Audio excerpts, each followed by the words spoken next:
And then to be followed by Miss Abna Dufiakunuata.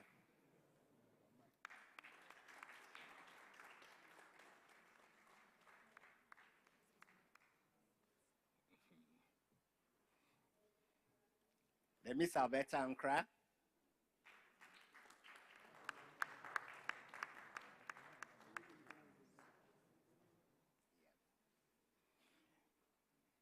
And Mr. Kumi, yeah, sitting in for Alberta Ankra. You follow. Yeah. And then Mr. William Ayariga.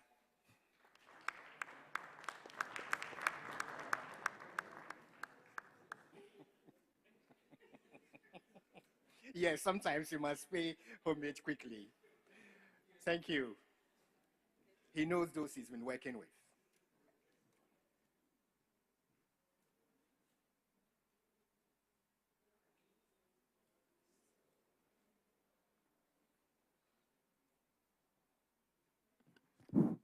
Well, thank you so much for joining us. It's going to be insightful based on what you do. We have Miss Abna Dufiokunoata. Can you tell us exactly what you do? Why are you here? Okay, so good morning to you all. Still standing on existing protocols. I'm Abna Dufie Akono-Atta with the Department of Social Welfare. Basically, our main mandate as the department is to take the lead in integrating the vulnerable, the disadvantaged, the marginalized in society into mainstream society. So we are here just by the main conference and with a theme to help address and eradicate modern slavery in Ghana. Thank you. Thank you very much. And then let me go to Miss Abna Nobiasari. You are warmly welcome. Yes, head of the Human Trafficking Secretariat. What do you do? We are keeping it snappy. Okay. I think I always say it's a calling. So it's a call to duty, to serve, to protect the vulnerable, and to serve the world, make a change. That's all I have to say. Thank you. Thank you. Thank you for making it so short for us. And Mr. William Ayariga, you've been out on the field. I want to know exactly what you do as the head of the anti-trafficking unit of the Ghana Police Service. Thank you. Good morning, distinguished guests. Let me stand on existing protocol, all protocol duly observed. The Ghana Police Service, by the Constitution, is mandated to fight all crime, including human trafficking. And what we do is that we arrest, we investigate. If there are evidence, we put perpetrators before court to ensure that they are punished for their crimes. We also deal or collaborate with other international or internal agencies to share ideas, intelligence, to enable us conduct our job effectively. Thank you. Thank you very much. And then we have also standing in Mr. Frank Kweku Kumi, who is the Superintendent of Immigration. Immigration and Trafficking. Please tell us the link and what you do. Good morning to all. Immigration as mandated is to control, regulate, and monitor foreigners and even Ghanaians within and across Ghana.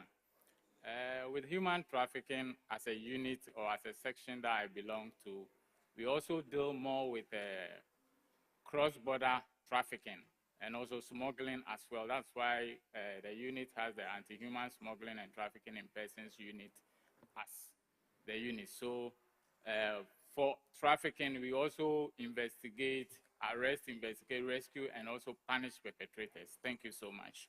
Thank you so much for also agreeing to sit in, because we know you are capable enough to represent the one who should have been in. Well, over the years, we've come to appreciate that tackling the menace of human trafficking effectively. But what's the role of the various ministries and also the agencies, and how are they collaborating? We also ask, what are the capacities and how are they drawing on the synergies, even as we find ourselves here? Also, 20 years after the passage of Ghana's Human Trafficking Act, what are the highs and lows and gaps we should be working on? And what is the nature of collaboration with civil society? We find a lot of them around here. These are some of the issues we are exploring as much as our time will permit. So let me come first. When we talk about government, we have the higher government level that is looking at it all. Abnan Obiasari. Well, as the head of the Anti-Human Trafficking Secretariat, sometimes we call it human trafficking, but we know we are working against it, so I'm adding the anti. What exactly have you been doing in terms of collaboration and working with the agencies? Thank you very much. I think the Ministry of Gender's role is to ensure that we coordinate all activities of anti-human trafficking unit. We are the only unit that is permitted to be called the Human Trafficking Secretariat, but we do not traffic. We ensure that it does not happen based on the law. I think we have a fundamental approach we use, which is the global approach from the Palermo Protocol: prevention, protection, prosecution, and partnership. I wouldn't want to delve more because almost all the earlier speakers have mentioned a lot. But in terms of course, prevention, as goes by the name, for partners to meet around the table and think through what can be done, how to prevent the crime from happening. And it's a state obligation, which that mandate is given to the Ministry of Gender, Children and Social Protection. And based on that, the law, which was passed in 2005, and I'm glad to announce that it's 20 years now. And so as a country, we've started a series of events and activities for us to be able to know how we're going to strengthen policy. And so for our job, it's just policy. We sit around, discussions come, we look at what free data, and then we take action in faith, believing that it will happen. In terms of protection, which is, I think, one of the P I would like to emphasize on, because when it comes to most of the work, it falls much more on government. It's protecting the victims. And so before they become survivors, they must have a journey for them to become survivors. And so it ranges from shelter. We're actually discussing with Ayarga how hot he is, because yesterday we had some rescues in the country, and the figures that we saw, yes, comes with real life stories, narratives, and people. And so they need maximum support and services as much as they can. Of course, prosecution, like the Americans will say, the bad guys need to be in jail. But often it's not just jailing. It's about the understanding how these prosecution translate into action, where people get scared of engaging into the crime. And so it goes a long way through advocacy and everything. Partnership is key. We are all here to partner, from funding to resource mobilization to everyone coming on board to ensure that human trafficking ends. And so in brief, this is what the ministry stands for. This is what the human trafficking stands for. Mainly for policy direction, for plans. We have a national plan of action that all of us follow. And so even within this work-free program, being organized by partners, it's not in vacuum. It's embedded in the plan of action for us to ensure that we are all on the same page, trying to end trafficking. And what we also take is emerging issues that come up. We also ensure that we give policy actions to end that. So I'll leave it here for my colleagues to continue. Thank you, because as you spoke, I saw you were veering into the area of Mr. Ayarga a lot with the mention of the prosecution. Mr. Ayarga, at least we've heard of the 4 Ps. And normally, sometimes we blame the relevant agencies for not taking up prosecution. And we say that is working against us so much. Do you believe there is that capacity to be able to undertake it so well so that nobody accuses you? Thank you very much. My sister have talked about the 4 Ps. Let me talk about the prosecution. Ghana, we used to be on tier 2 watch list for some time due to the fact that under the US Department of Labor, we're being rated globally due to hard work, taking into consideration, awareness raising, capacity building for law enforcement officers, even introducing human trafficking as a subject at the police training school, both the basic and the police academy, where senior officers are commissioned. And the effort we have made has made Ghana to be moved from tier 2 watch list to tier 2 for the past 6 years. And that was a hard work. It wasn't achieved mere on the silver platter. When it comes to prosecution, for time's sake, this year alone, the Ghana Police Service, we have sent not less than 15 cases to court for prosecution. Successfully, 7 individuals have been convicted, And let me put it on record that for the first time since the promulgation of Human Trafficking Act, an individual was sentenced to 27 and a half years, yet for human trafficking. And I must say, we are not resting on our oars. We can even do more better than what we do if we get the support from the NGOs, civil society, chiefs, opinion leaders, and everybody here, all stakeholders here. We can even do better than what we are doing because we want to declare zero tolerance for human trafficking in Ghana moving forward. I can see because you are just coming from one of the assignments and you had to quickly join this panel. But Mr. Kumi, when we mention prosecution, not many are aware that prosecution is taking place. And sometimes even at immigration, when people try to stop them from traveling, it becomes an issue. Do you think it is lack of awareness or just that people think this is what we want to do, please allow us? Thank you so much for your question. It looks like we are doing a lot when it comes to prosecution, but if you are doing a lot and you don't also let it come out, nobody will also hear. And in this area, we need to do more, even though we are doing more, like my brother said. We've also been doing a lot of prosecutions, and we have also, this year alone, have had 10 years and 5 years in different cases, even though we still have other cases in court that we are also pursuing.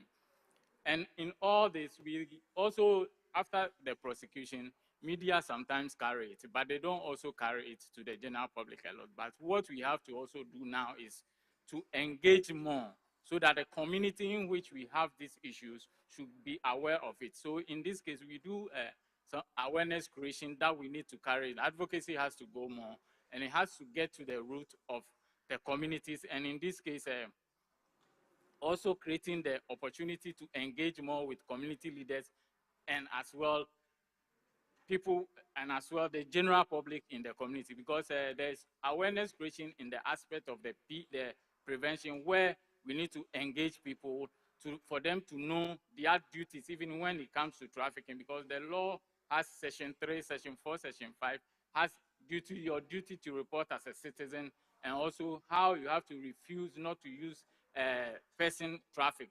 So in all this, whilst we also do prosecution, we have to let the issues go out. And in doing this, we don't have to do it alone, as one of the speakers says. When it comes to trafficking, it's a transnational organized crime. So when you are fighting it, you also have to fight it organizedly. That is why we need collaboration and partnership in fighting human trafficking. And in this case, we need to do more advocacy and also awareness creation. Thank you. Before you go, have we engaged the media enough for them to know that people have been prosecuted and it's not just about rescue? We haven't engaged the media enough. Even there was a time I was on a media station and somebody asked me, do immigration prosecute at all? And I said, yes, I have to give him catalog or a series of cases that we have done for him to know. So in this, when there's one media station that during our prosecution, sometimes we let them know so that they follow it up. Thank you so much. Yeah, I'm just following up on that community awareness because the media can create it. And let me come to Abner number 2 on the panel. Abner, you relate a social welfare to the people a lot. Have we really tapped into the community to create that level of awareness for them to know that, yes, this is happening and we are really implementing the Human Trafficking Act? We are talking about 2 decades, 20 years. Okay, thank you very much. So with the Department of Social Welfare, now we are decentralized. So at the district level, we have the Department of Social Welfare and Community Development, who is to help with these implementation of these laws. And yes, I can say we are engaging the communities through a program that started in 2020 called the Integrated Social Services. So with support from UNICEF, we realized that for us to curb some of these protection issues, government or one sector cannot do it all. So then we need to work with all sectors.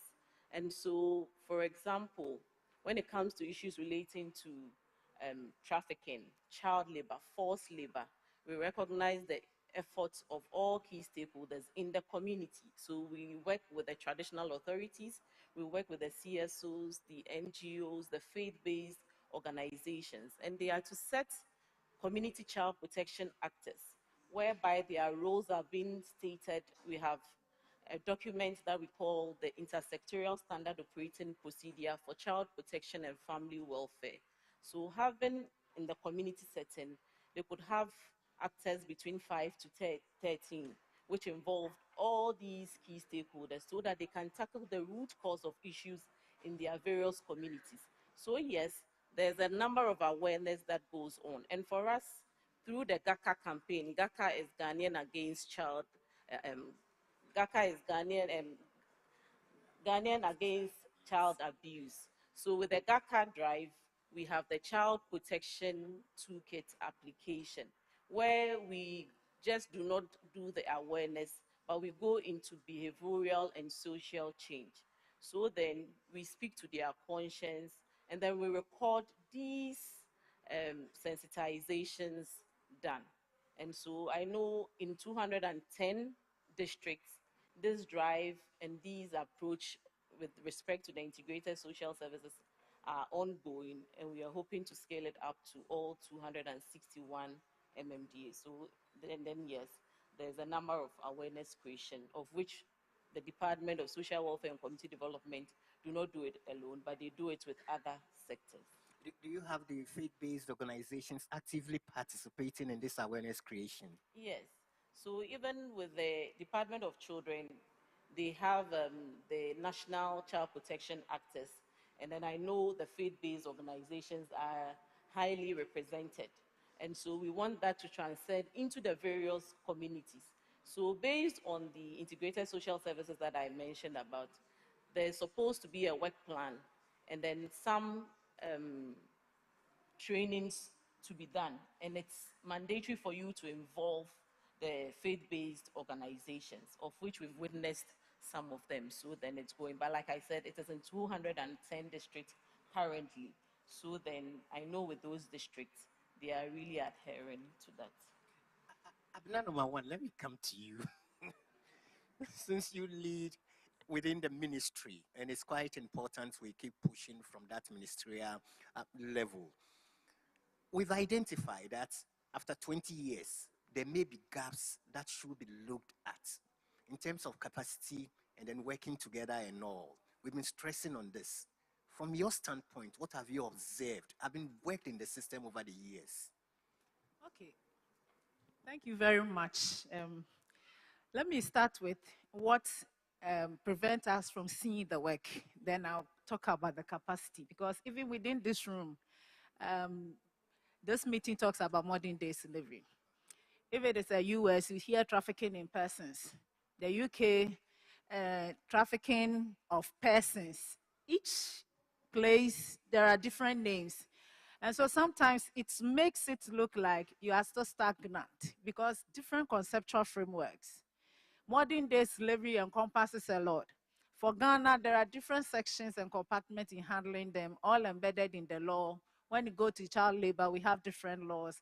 Child abuse, different department agencies. And so sometimes it makes it look like it's a separate entity. However, it's the same. And so the conceptualizing the whole idea of what we are even tackling and dealing with draws back to the capacity that needs to be built. And so if we, and I remember telling Walkfree that, oh, in Ghana, we prefer human trafficking. And it's like, okay, we will do that. But then we're talking human trafficking. Another is mentioning modern day slavery, slavery-like practices. What are we really dealing with? And so in building capacities to let people know we are talking about the same thing. Whatever form of exploitation it is exploitation.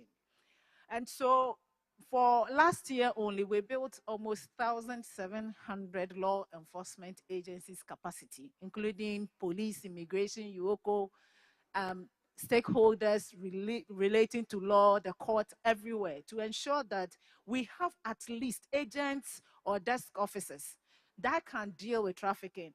I think it's very practical now. You don't need to bring cases anymore to the headquarters for it to be handled. The cases that Mr. Yarga mentioned in terms of prosecution, we are getting them now at the district. For the first time, Yoko have convictions. Immigration have had convictions. When you take the story from the past 5 years, it wasn't like that. Now we are getting convictions.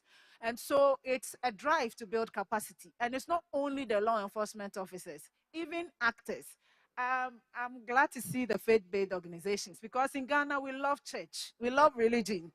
Unfortunately, there have been traffickers that have posed as pastors. They go and they bless the passport. Hallelujah, you are going to travel as the vision. And then they prophesy, onto it and how you are going to go. And so they believe. And so when the trafficker comes, the floor has been set already. The person just believes, my pastor have prophesied. And so if the trafficker has come, it means the prophecy has come true. I must travel. And there you go. They've been trafficked. They've been taken. And so then you go back and you look for this person. You will not find the person. We had similar cases too, that chiefs were deceived. They didn't know. They post people as good people that have made it. And so when they came to the community, they accepted them. They gave their children and they got trafficked. And so the capacity building often is not just we, the stakeholders, forefronting it. In fact, the individual that is receiving the information. Anywhere I go now, I talk about the phones in our hands. You may be a strict father, a strict mother, but your child is chatting with somebody you do not know. During the COVID time, people were in rooms and traffickers were exploiting them sexually. How? They were dancing in front of the phone. And so you had parents saying, my kid is so good, always in the room. Please, there is an addiction that you need to look out for. And so capacity building right from the schools, children, adults, anybody at all.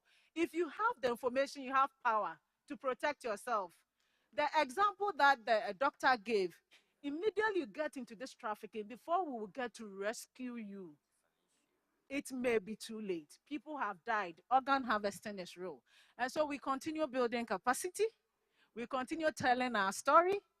Sometimes government telling your story is not easy because you are responsible for everything. And so no matter how good you are trying, your good is still not enough. We agree on that, to do more.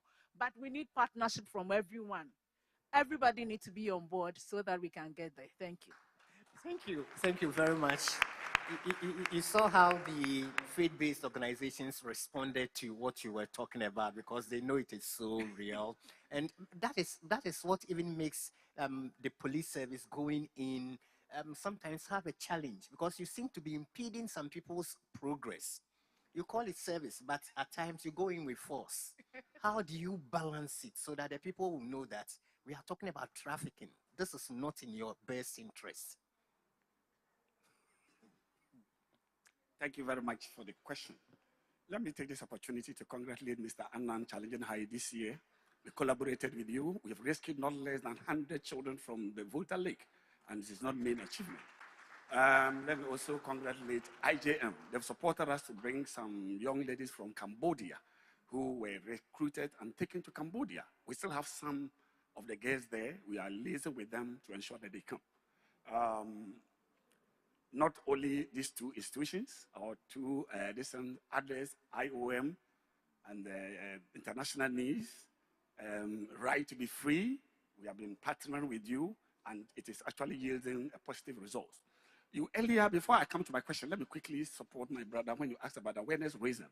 In fact, the Ghana Police Service, in support with the other relevant actors, we traveled to Ekumpuano in the central region, which is a source community. We went to Ho Mauli Secondary School. We're at the Eastern region. I've forgotten the name of the town, but I will come there just to raise awareness. We also traveled as far as to Techiman and Nkranza in the Bono East region, because people who travel through the desert to Libya trying to get to Europe, that is where most of the victims are from. We also traveled to Doma and Drobo in the Bono region. We went as far as to Kukum in the Bono Half region. In fact, Kukum is where I was born and bred. We went to Kukum and Mem to raise awareness. This year alone, I've been to Joy FM, I've been to UTV, I've been to Atenka TV. Even tomorrow, God willing, I'll be with Peace FM to raise awareness when it's come to human trafficking and the menace of human trafficking. Last year, we were supported by Global Freedom network, with the support of Reverend Dr. Chumbuafu. We also went to the VIP lorry station. We engaged with drivers. We went as far as to uh, State Transport Corporation. We met with all the drivers. These were all efforts we put in place to ensure that we educate the masses about the dangers of human trafficking, and also expose the method that they use in getting their victim. For instance, people use romance scam, people use travel abroad, people use footballing as a means, people use pilgrimages, people use tourism, and all kind of things. Because criminals keep on changing their modus operandi. So we always have to be ahead of them so that to be able to apprehend them. When it comes to human trafficking, it's a crime against humanity. And it is a law that was passed by an act of parliament, law, the act is 694. So in order to balance, people think that when you take a child to go and stay with you, it is a human trafficking. No, there are distinctions. We have something we call child work, a work that is not injurious to the health of the child, work that will not impede the overall development of the child, and light work will not affect the child from going to school. These are the clear distinctions. So if you engage a child with a job that will take the child away from school, engage a child that will, affect that child overall development, his health, then of course, you are engaging in something illegal. That is forced labor. And when you are arrested, the law will deal with you. So yeah, there should be a clear distinction between what constitutes a child work or light work under supervision. There's some certain category of ages. When the child is up to 13 or 16, the law mandates that they should do light work. But if you go outside this and you are caught, irrespective of whether you are the biological father, you are the mother, the law will deal with you. In fact, there was about 2-3 years ago, a grandfather was arrested in a town in the central region called Asimfosu. He was offering his own grandson for sale for 10,000 Ghana cedis. When we got this information, we pretended as if we were interested in buying this child. And he brought him all the way from Asimfosu to Accra and offered the grandson to us. After taking this child, we gave him the money, he collected the money, boarded the vehicle. On his way back, we crossed him and we arrested him. I will speak now, he has been convicted. So irrespective whether you are the father, you are a mother, if you are found culpable for trafficking your own child, for trafficking your son, grandson, or whoever it is, the law will deal with you. So let me use this opportunity to advise the perpetrators out there that they can run, but they can't hide. Very soon, the long arm of the law will catch up with the perpetrators of human trafficking, migrant smuggling, child labor, and all other abuses of human trafficking. Thank you very much. So it means you are stressing that issue of sustained action so that we will combat. There's been occasions, Mr. Kumi, where you'll be at the airport, and just recently I found one standing behind me, and I wasn't comfortable with how she was even responding to questions. The person has got a right to travel, and meanwhile you are there as immigration to also ask, how do you do the balancing act, and then the gaps we are talking about and how we address them? Thank you so much for this question. I have worked at the airport, the section that is referred to as the fraud office some time ago. And normally the fraud office is the backroom office. And when these issues, some of these issues happen, they are referred for interrogation and we don't say interview and approval for them also to travel. And we devised a means and it worked well for us when we were there. And it was a video of people who had gone and come, returnees. We normally will invite them based on their consent and record them in a video. So what we're using is that when you get there and there's this issue, when we realize that there are these issues around you, we play the video for you to watch. Normally it comes within a specific time, very short video. Some of them will watch. As they watch, we advise. Some of them watches and they refuse not to go. Others watch and they will say, we will go. Even though we are fit, our pastor has prayed for us, this person has given us the opportunity to go, and they see flying as an opportunity, you get it. So they want to go. So when we come to that level, there's another screening point that we look at the personality and also screen you. And in some instances, we watch, when we look at you, we realize that you are just a vulnerable person going, we sometimes will refuse you based on one or two documentations for you to bring it next, for you to go. Most of the time, they don't get to bring it. So they are refused based on that. And in another instance, the person is an adult who has also gotten his visa, his travel ticket, and is traveling. You cannot just refuse somebody traveling on the basis of things that you don't have enough evidence of it. Other than that, when you are called upon to prove, you may not be able to prove. So we use some of these strategies to work it out, and it was working perfectly for us till we left there, and we had issues of people going and having these issues of others traveling with, coming out with some of the issues of being exploited in their destinations. But issues about traveling is a bit delicate when it comes to handling traveling, because when you also refuse somebody on the basis and you don't have the enough facts, it comes against you and you have to bear the cost, and you take it as a person, which is a bit difficult and it's expensive to travel. So when so we set out some of these things, we are able to monitor and control some this Gulf region travels, which is mostly the places that we normally have issues when it comes to abuse and exploitations. Thank you. Once we've seen a collaboration between the government agencies, I guess as we talk, then we are trying to find solutions for them. Let me come to social welfare again. Abna, there is this issue that we normally want to tackle. That is the blurred lines between fosterage and then what becomes trafficking in the long run, where parents may not be aware or sometimes are aware by turning blind eye. As social welfare, you have the mandate in this area. What exactly are you doing? Okay, thank you very much. So then, there's a number of education, but I think we need to do more when it comes to the area of care reform, but talking more on alternative care. So yes, sometimes when we identify some vulnerable groups, for some reason, they cannot live with their biological parents. So then they end up living with other people other than their biological parents. We term it as they being in an alternative care. And so understanding the concept of alternative care, I'm happy we have faith-based organizations here. Just by creation, you could see that ideally it's the mother and father who used to care for some children, for their own biological children. But for some reasons, sometimes it doesn't happen like that. And that's how come the word alternative comes. So there are children that goes into alternative care. So when we talk about foster care, it's the type of alternative care.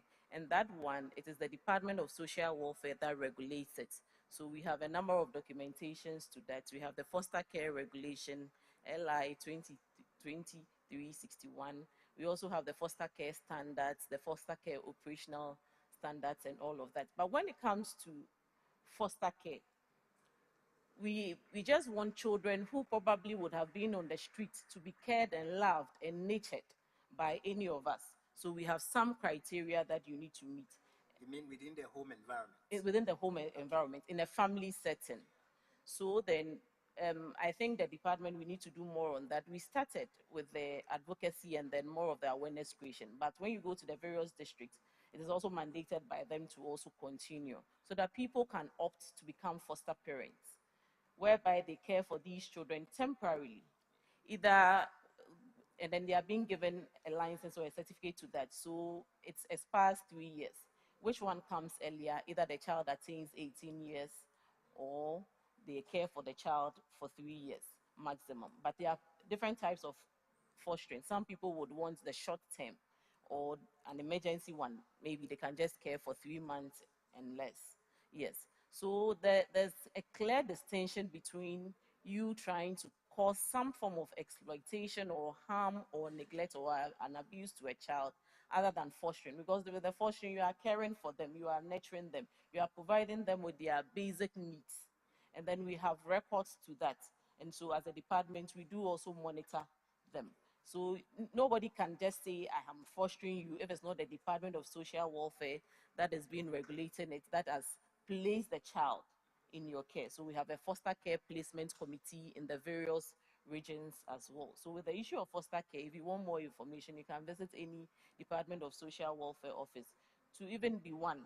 And we are encouraging that as we are gathered here, a number of us would opt to be foster parents. It's not difficult at all.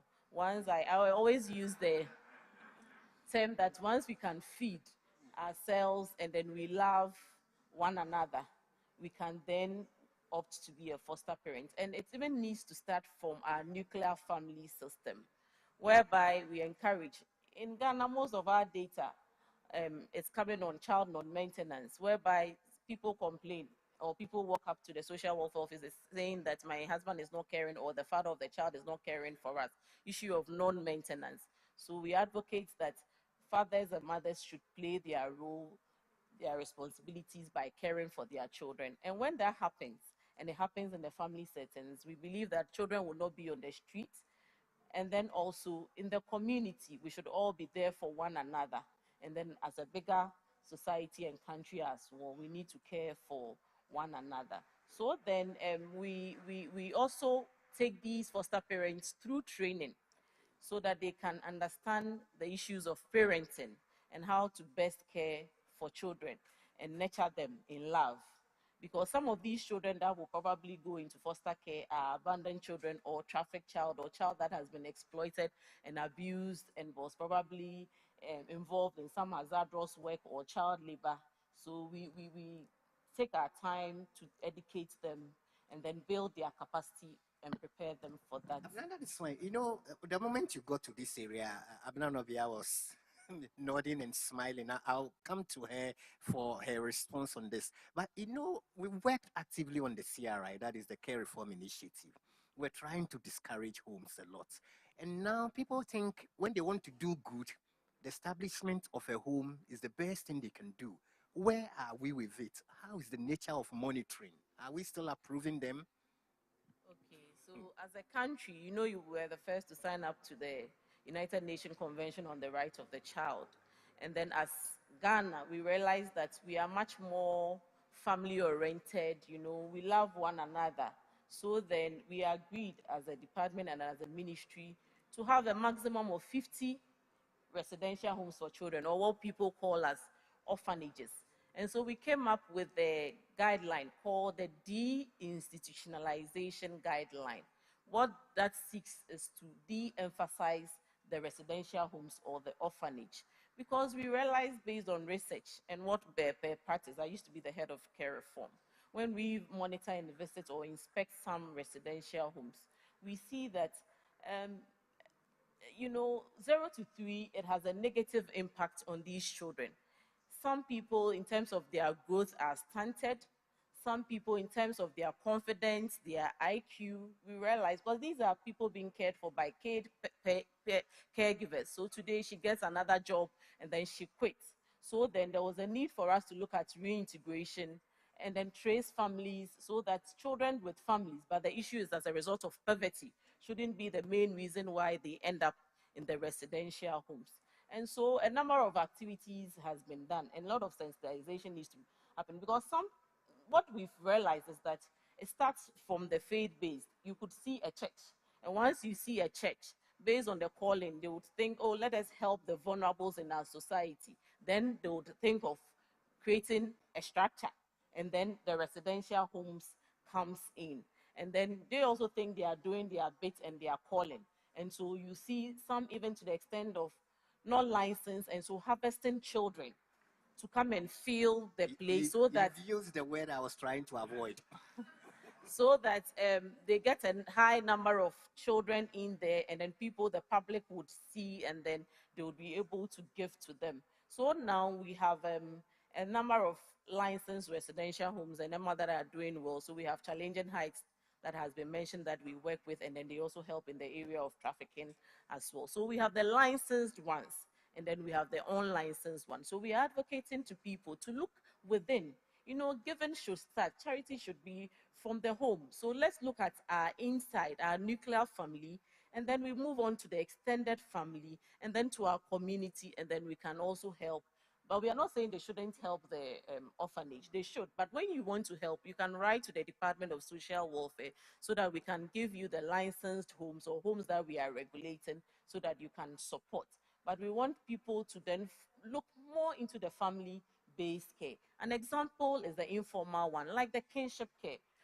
Look at how beautiful it is if probably your sister or a relative cannot care for their family and you are supporting them to care, other than a child being on the street or abandoned and then they end up in the residential home. So the department is mandated to regulate that as well. I want to come to you. We've worked on the child and family welfare systems, and these are some of the issues that came up as we discourage the institutions or the homes, and yet we still have them. And on regular basis, we get people telling us, "Oh, I want to go and do good for this holiday. I'm going to donate to." When you raise eyes, you become a bad person. Okay. So, first of all, where we sit, and I think we have a lot of experience and practice where some of these orphanages have actually turned into trafficking, baby selling, and other quote unquote hub for crime. And so, if you're not registered, you have no business in operating. That's one. Human beings are not for sale. And so anybody cannot walk in and just say, you have people walk in and say, okay, even now I don't want to foster, I want to adopt. I want a baby whose color is red like me or green like me with blue eyes, just 3 months old. Hello, how do you get that? And so somebody pretend they are running an orphanage where they hide under these things, steal other people's babies and sell them. And so, yes, it's good that we want to do good. There are so many licensed homes that we can do that. The idea of deinstitutionalization is for the fact that research have shown that people with families tend to be better.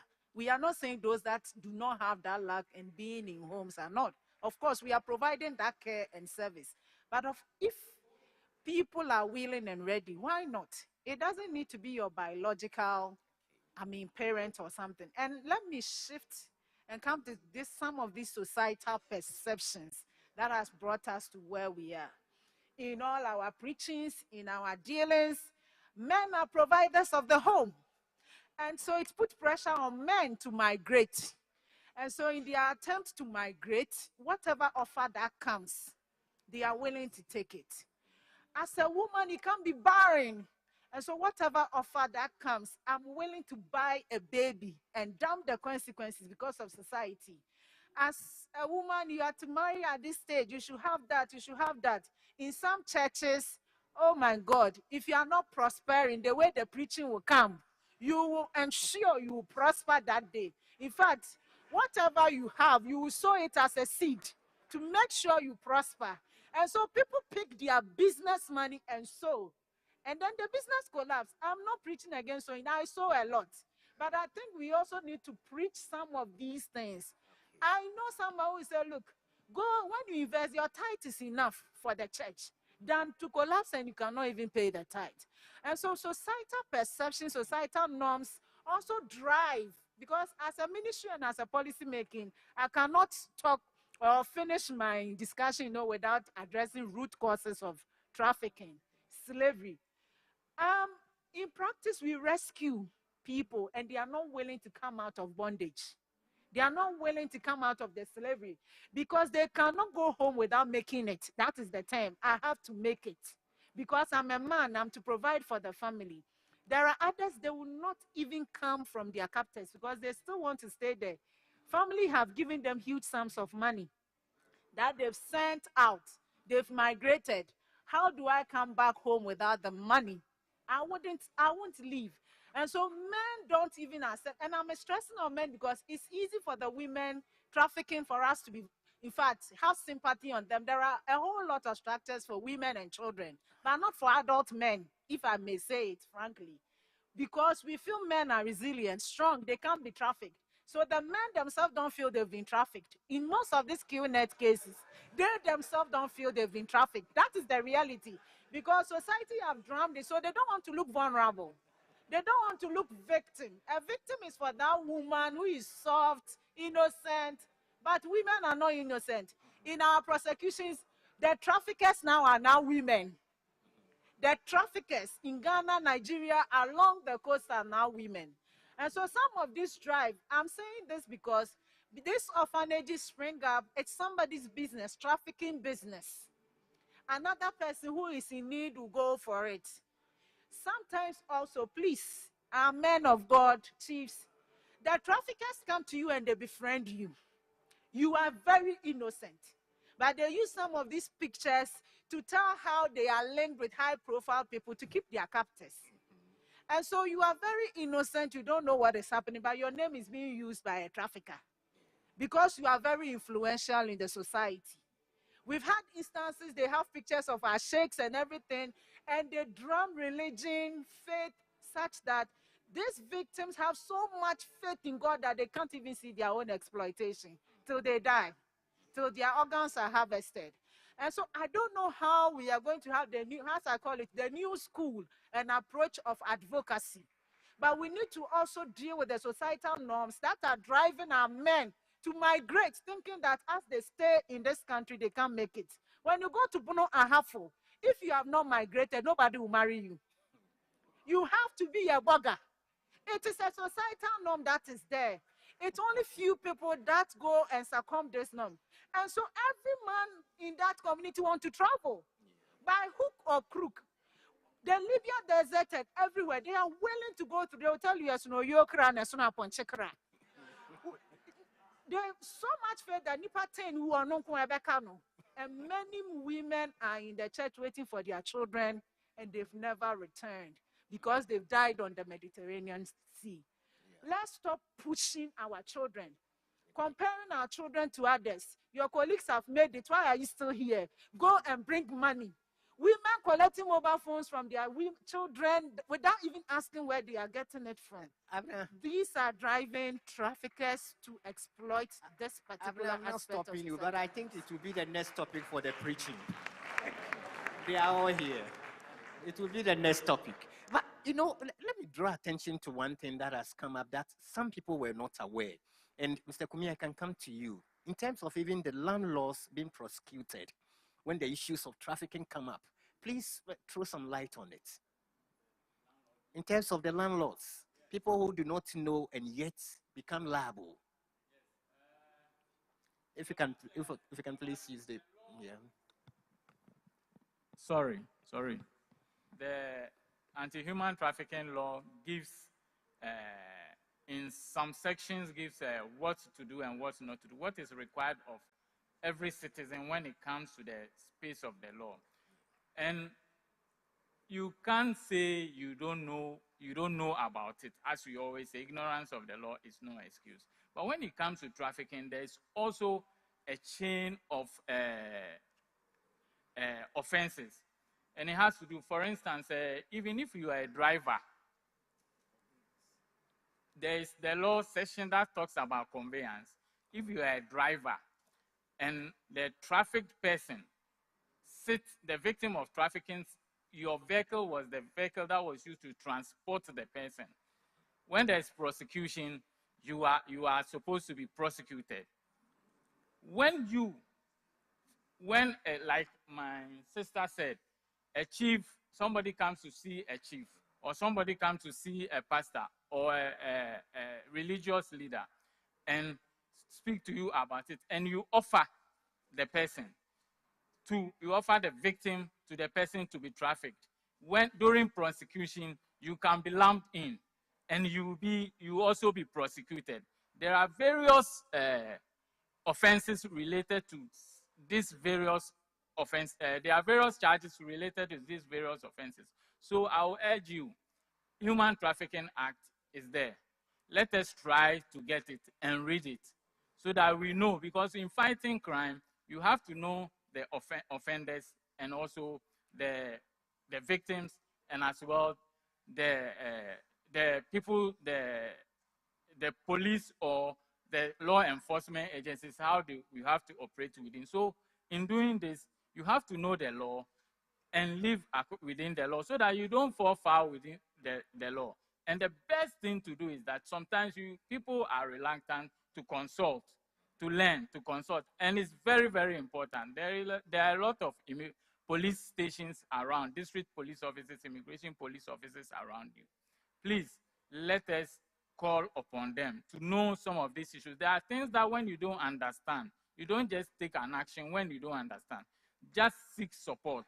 Learning is done everywhere, and we can learn at any stage, anywhere. So let's consult officers or actors in the space of this modern day slavery or human trafficking space so that we can live and do our best for the country. Mr. Yarga, and maybe Mother Ghana. as I give you a minute before we give the opportunity to our audience to come in, that issue of prosecution of landlords, you know how sometimes even people from our neighboring countries are here and the highest bidder wins the house.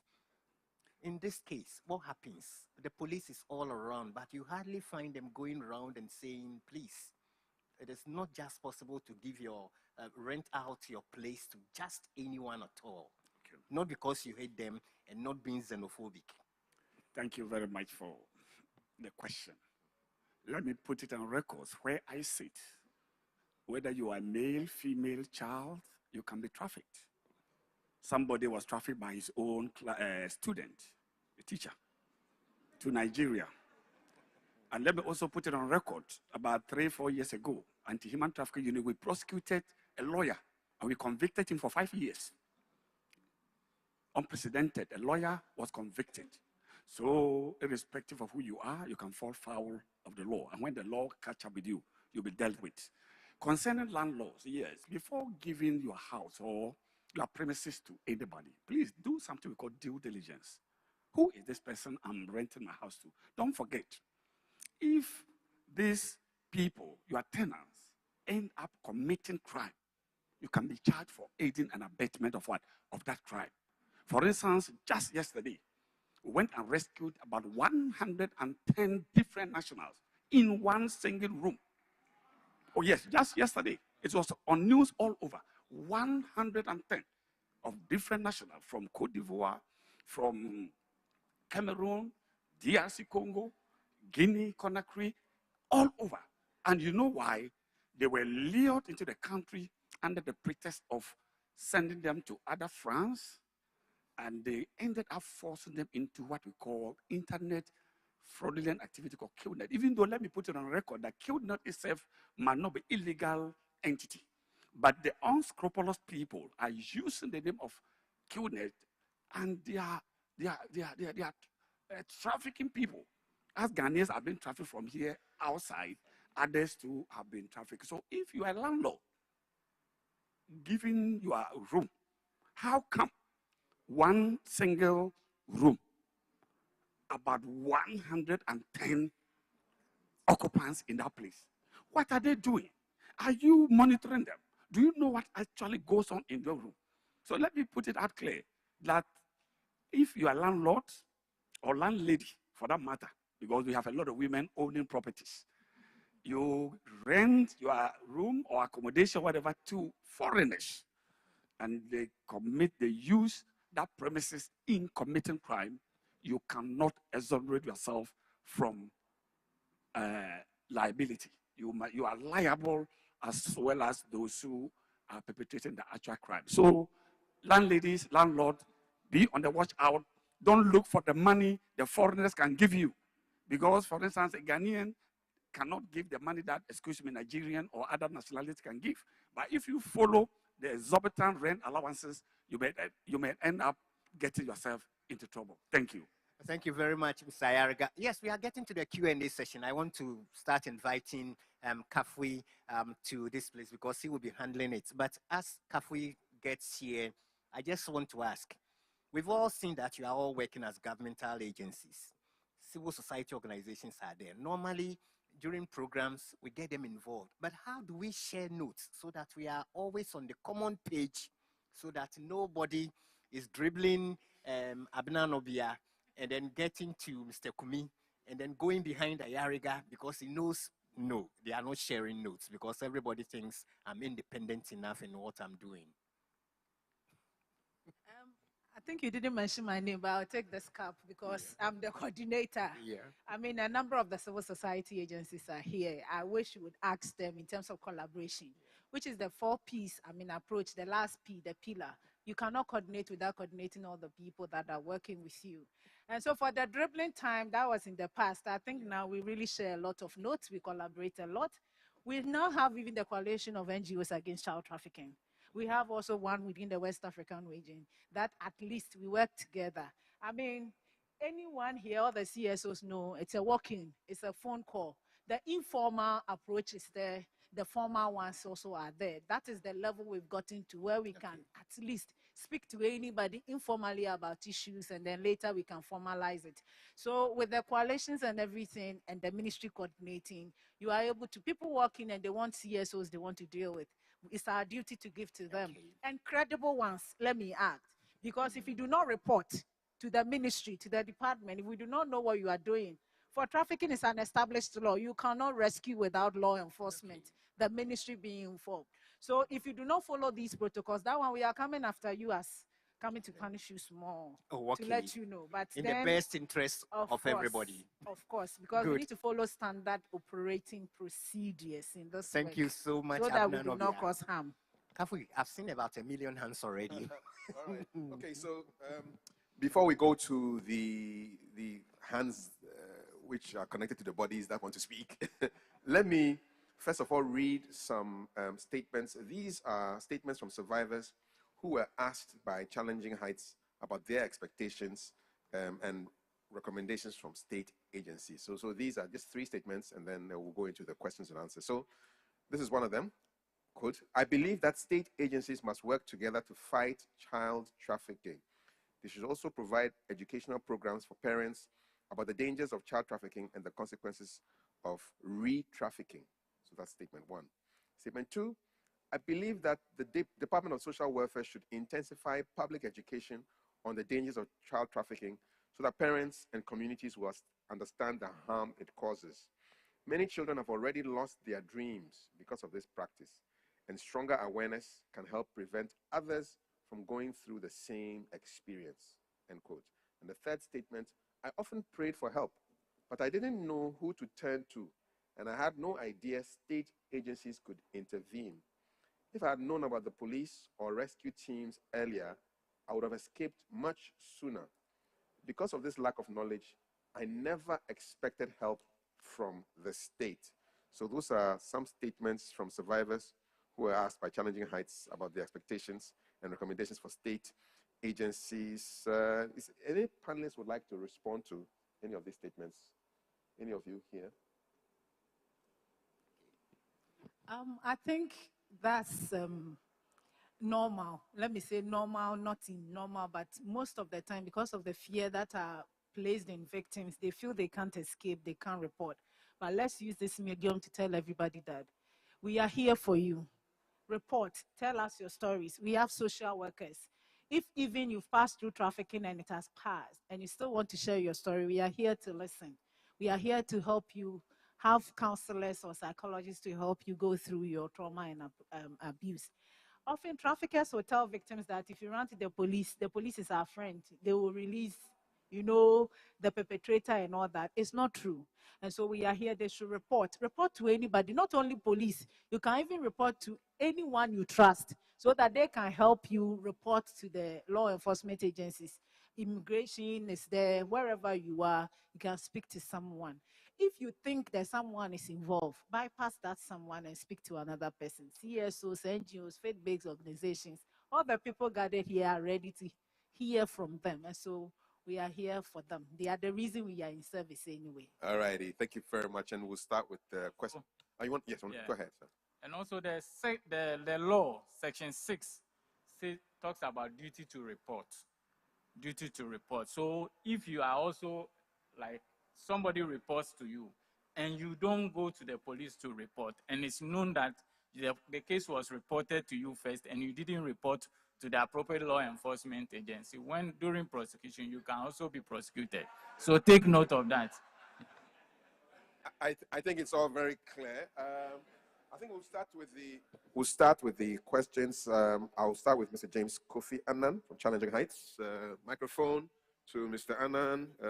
Here you go. Yeah. I expected it. Okay, so you know it will come to you. If you look at all the conversation that we've had, we keep on referring to human trafficking. You emphasize that you use human trafficking. I believe that then leave a lot of people off the hook. For instance, forced marriage. If you look at it critically, it is modern slavery. I mean, it's a form of slavery. If you look at there's witch camps, definitely there are elements of modern slavery. So do you think it's about time for us to amend the law after 20 years? Or is it not time for us to look at amendment to the law? So that's one aspect of my question. The second aspect of my question is, you and I were in an international conference with ECOWAS, looking at ECOWAS human security. And in that conference, we made strong recommendations. And some of the recommendations, if you look at Section 8 of that document, was to the effect of human rights or due diligence in supply chains in businesses. Now, with that recommendation, it was said that once the nation adopts the framework, the national framework, we will then look at the processes of establishing a law that is looking at supply chains and in businesses. Fortunately for us, this year, the government has launched the National Plan of Action on due diligence in supply chains. What are we doing as far as the establishment of that law is concerned? So basically, these are my two questions. But to the social welfare, sometimes I don't even know how to address you, because I know the sufferings that you go through at the community level. It's not like all of you are not suffering. No.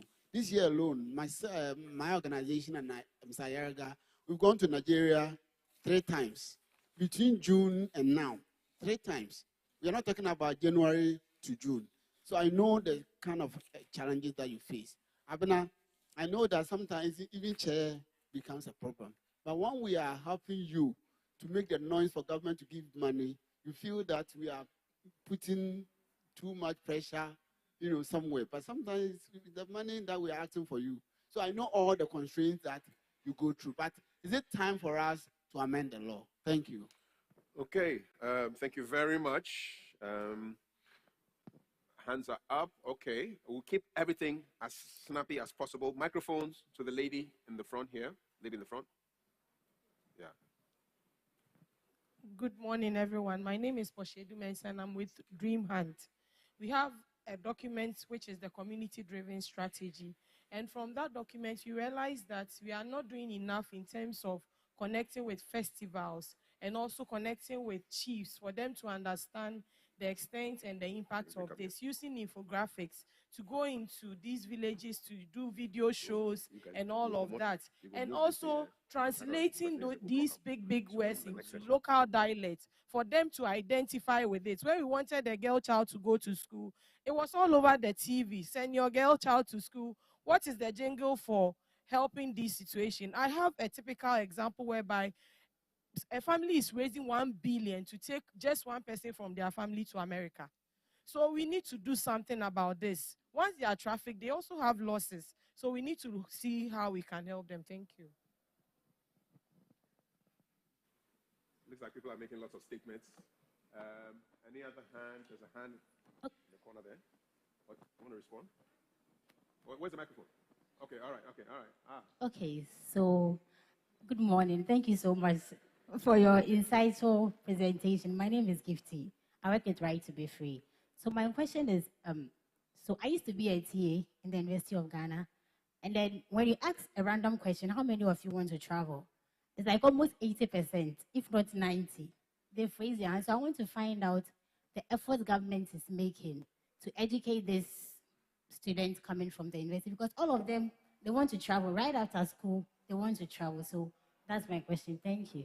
Can we get some responses from the panel? Okay. Yes, let's get some feedback. Okay. I don't know, but let me take it from the last point, and I think it tied in very well with my societal perceptions and norms.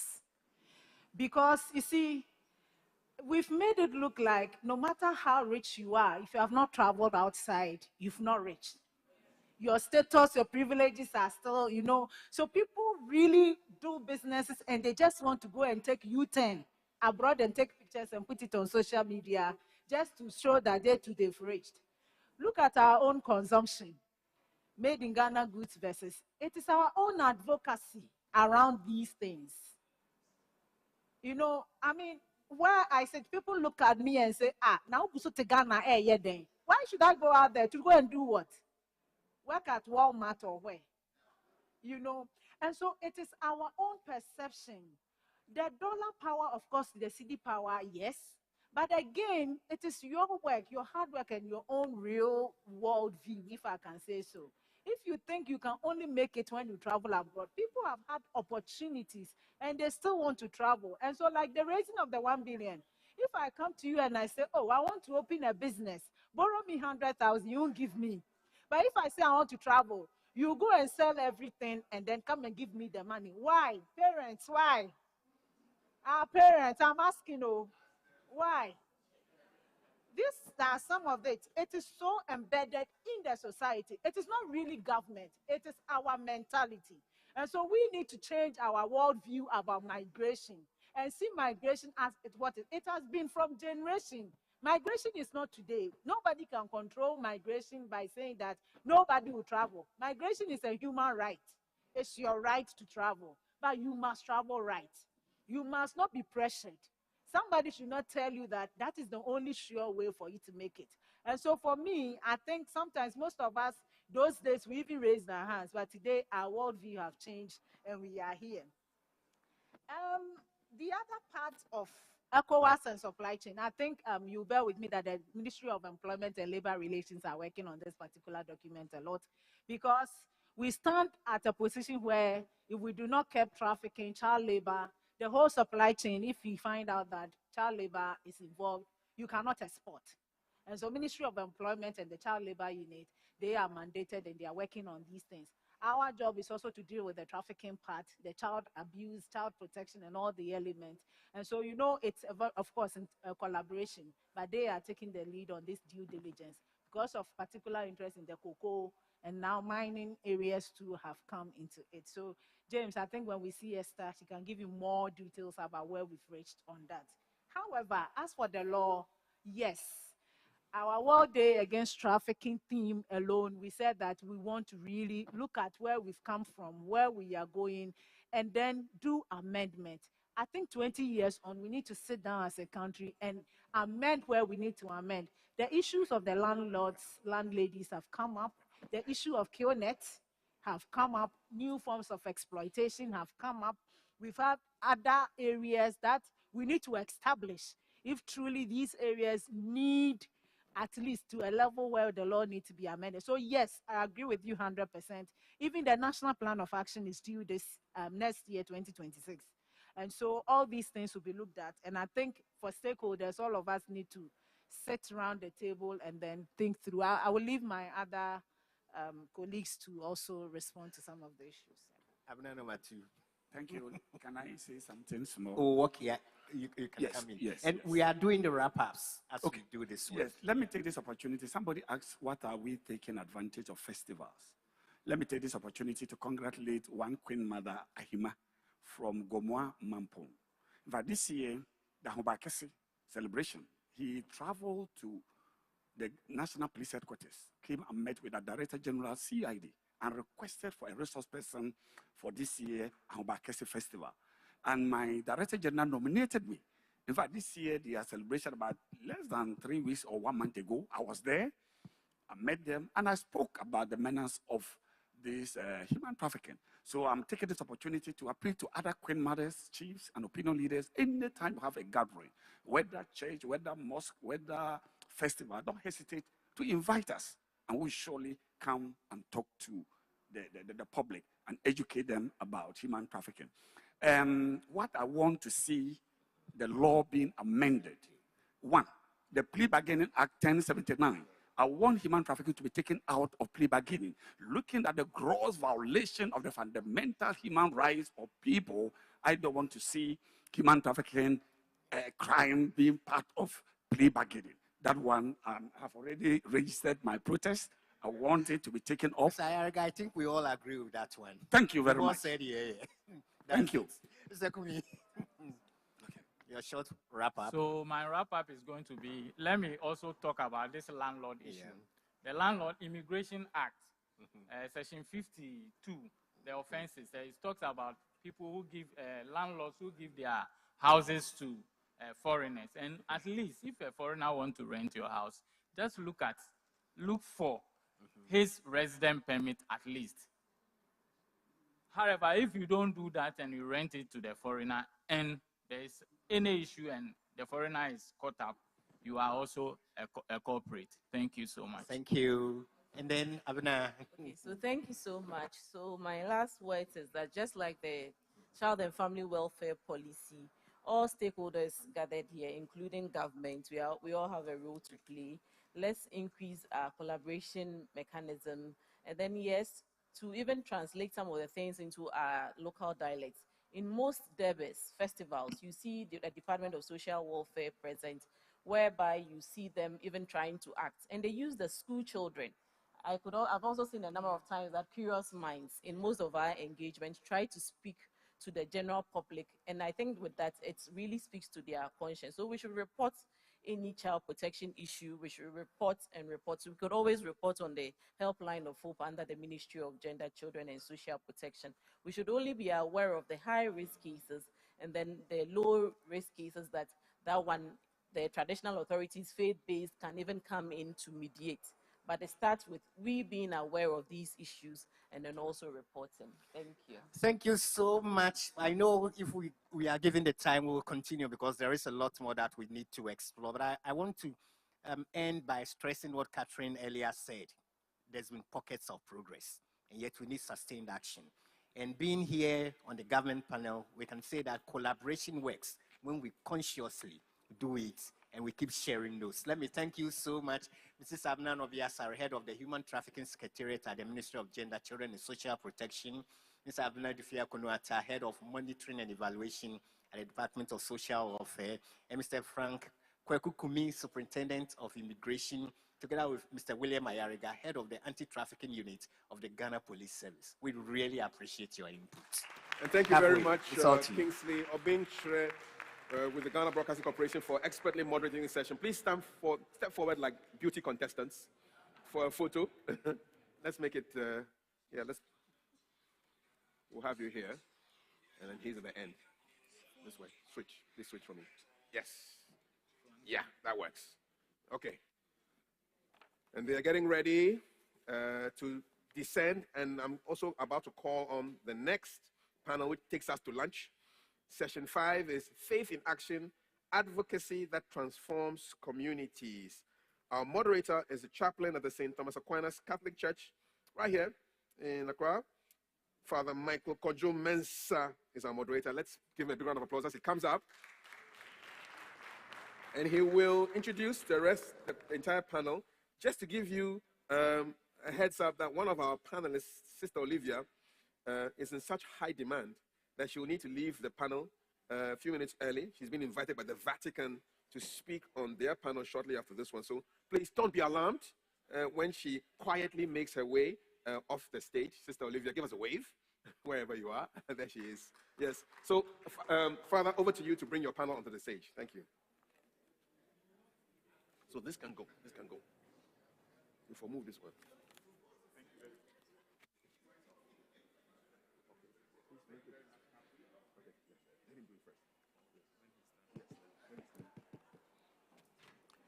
Thank you very much, Kafui, for the introduction. And once again, a very good morning to you all. And I'm happy to welcome you to this session on faith in action, advocacy that transforms communities. And to help us to do this very important discussion, I have a very eminent panel of faith leaders. They're going to be helping us to have conversations around three main ideas. And those ideas basically are first and foremost the question of dignity.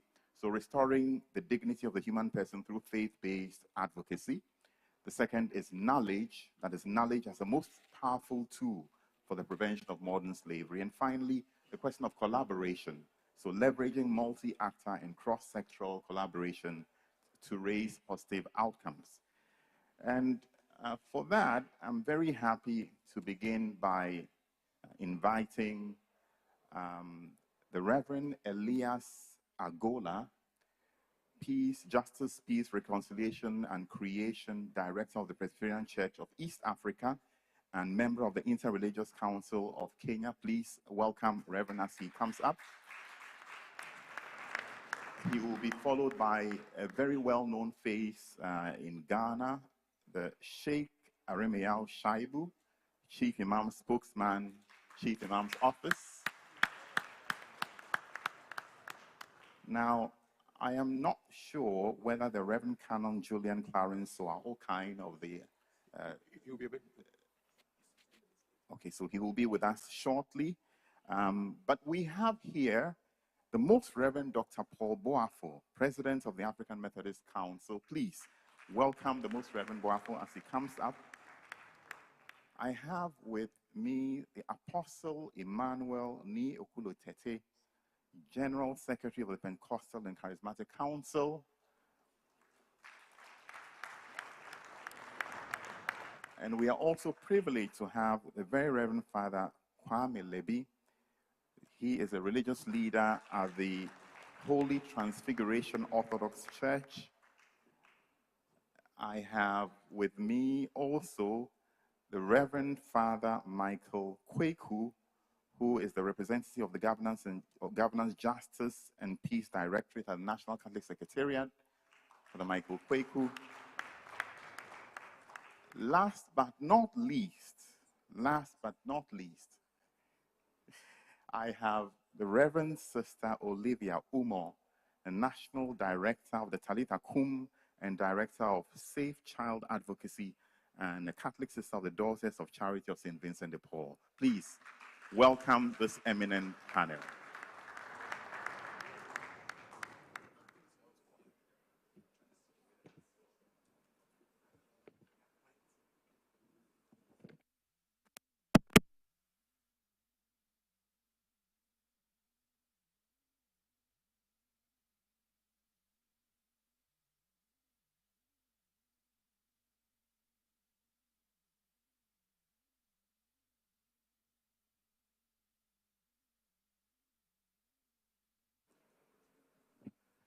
So our dear eminent faith leaders, we are truly grateful that you could join us. And we thank you for the time and the resources that you're about to share with us, the knowledge that you're about to give to this conversation on faith in action, advocacy that transform communities.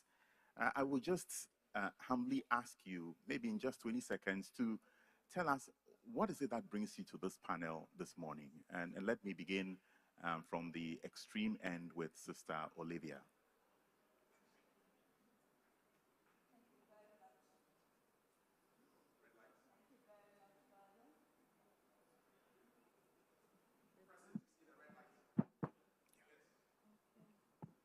Thank you very much, Father, and good morning to this wonderful audience. Father, what brought me here is to join my voice and that of women religious to add up to this conversation that is going on, this very wonderful conversation addressing such a key issue affecting human life in our society, which we have great passion for. All right, so I give the word now to Very Reverend Kwame Lebi. Reverend Kwame, how did you get into this conversation with the GFN and modern slavery? I don't know if this thing is working. It's on? Okay.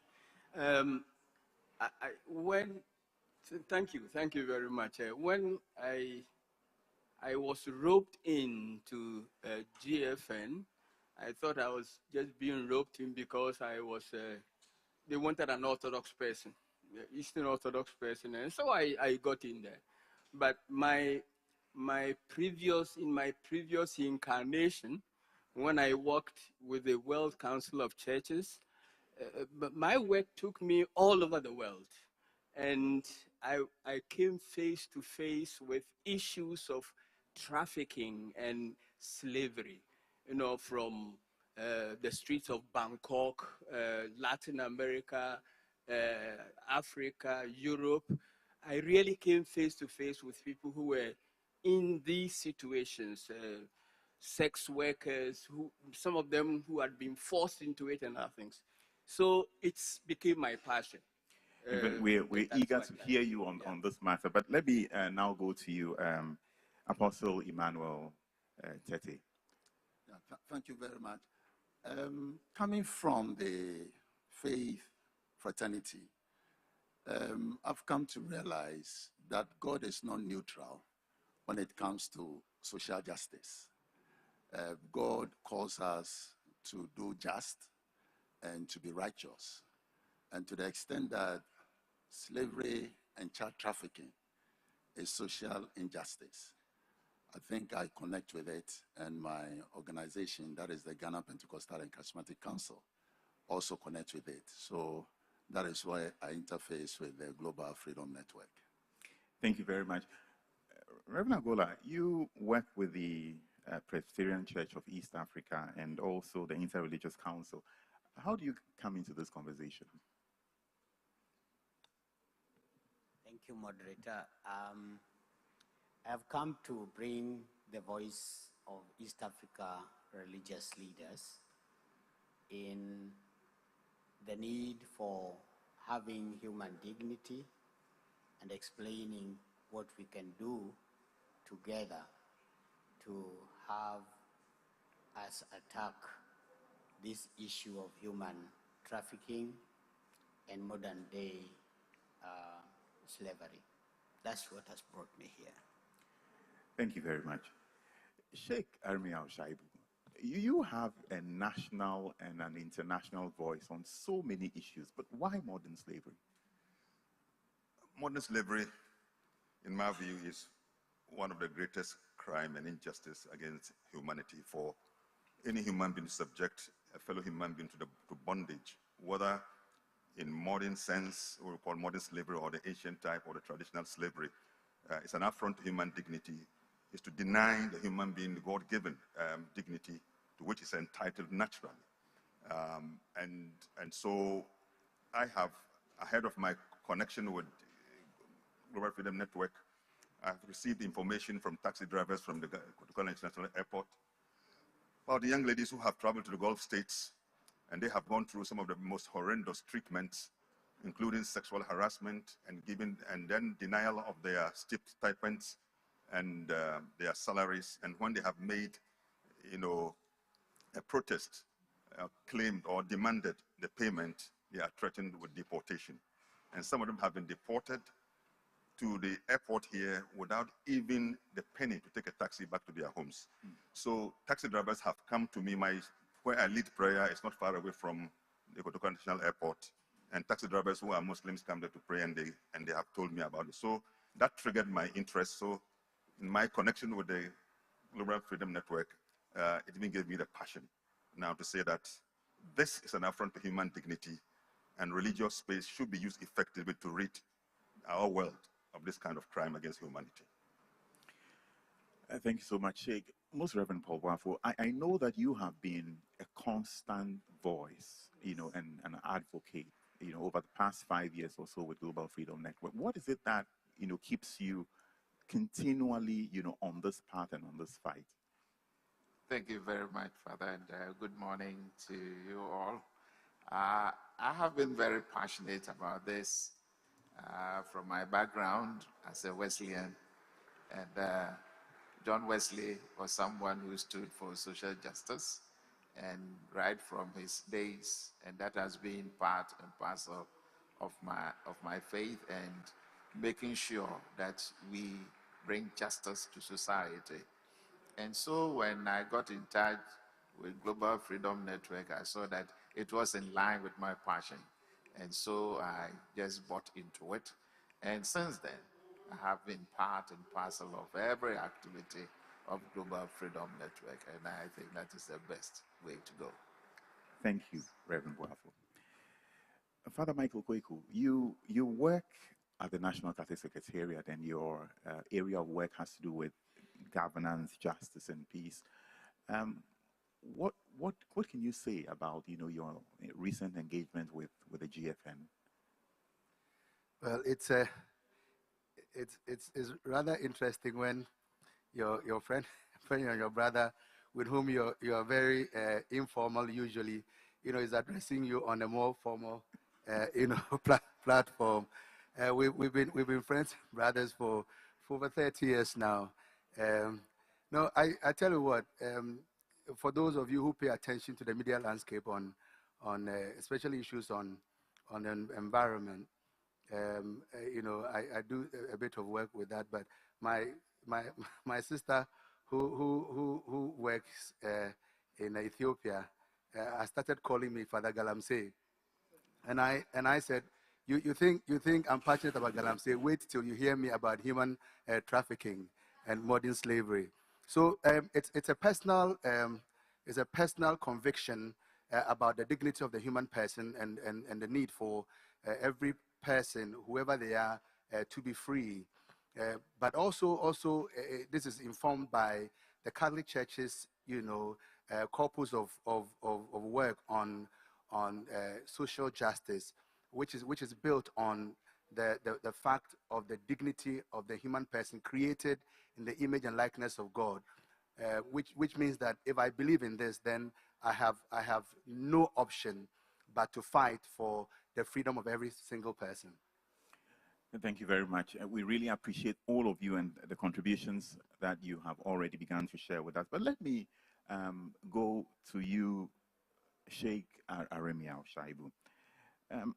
I'm interested in what you believe is the role and the importance of faith leaders in challenging harmful social, political, and cultural activities and beliefs in the fight against modern slavery.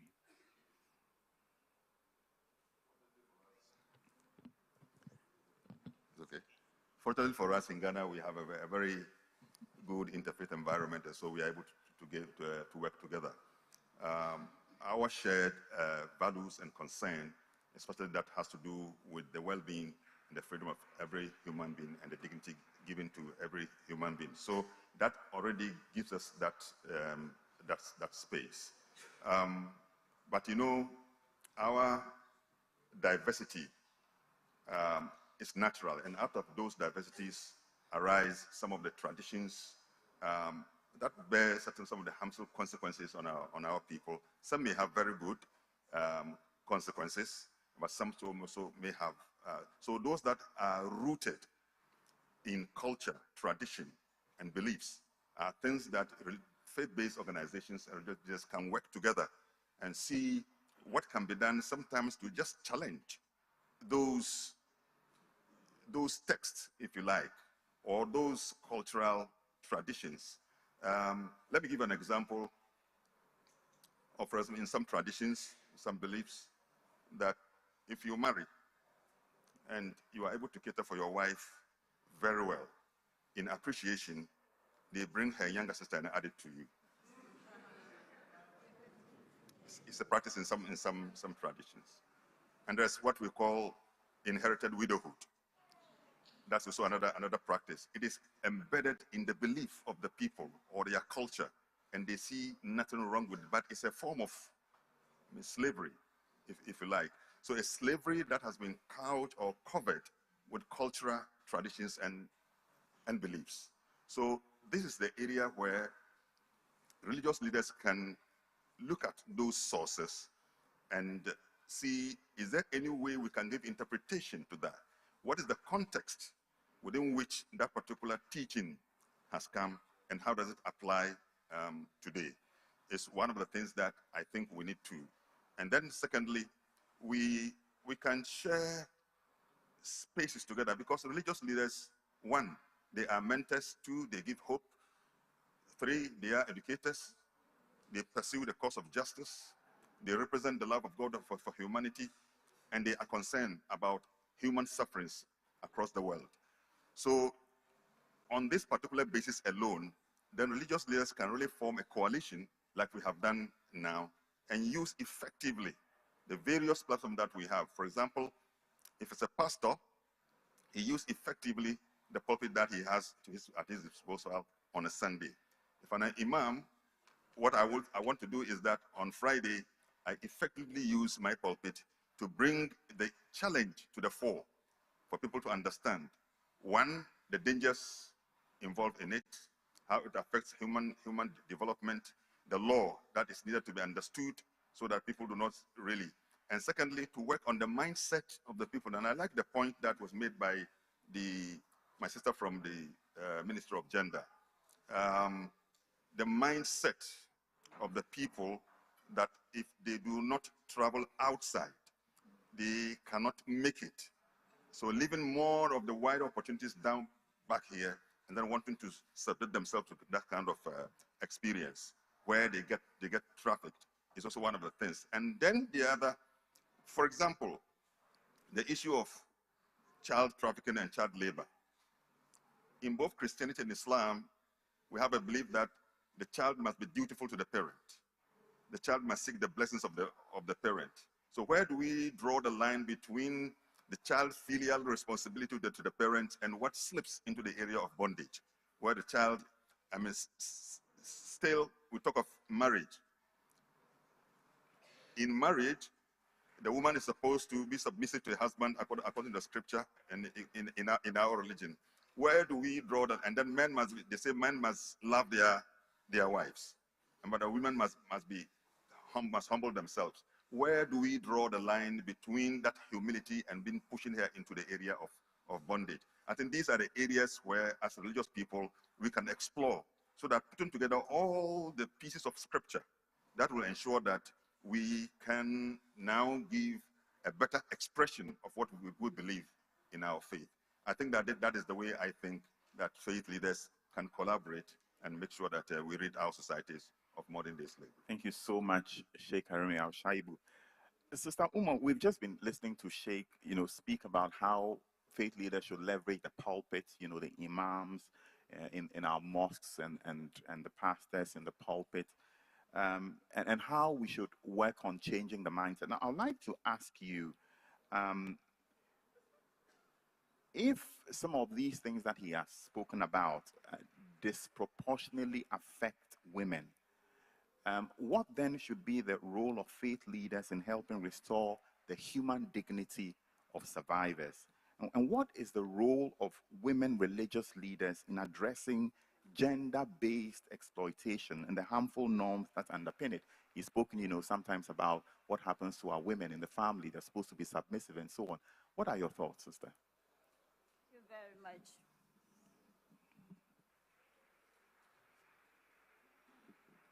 Thank you very much, Father, and thank you, Sheikh, for laying the foundation for this conversation.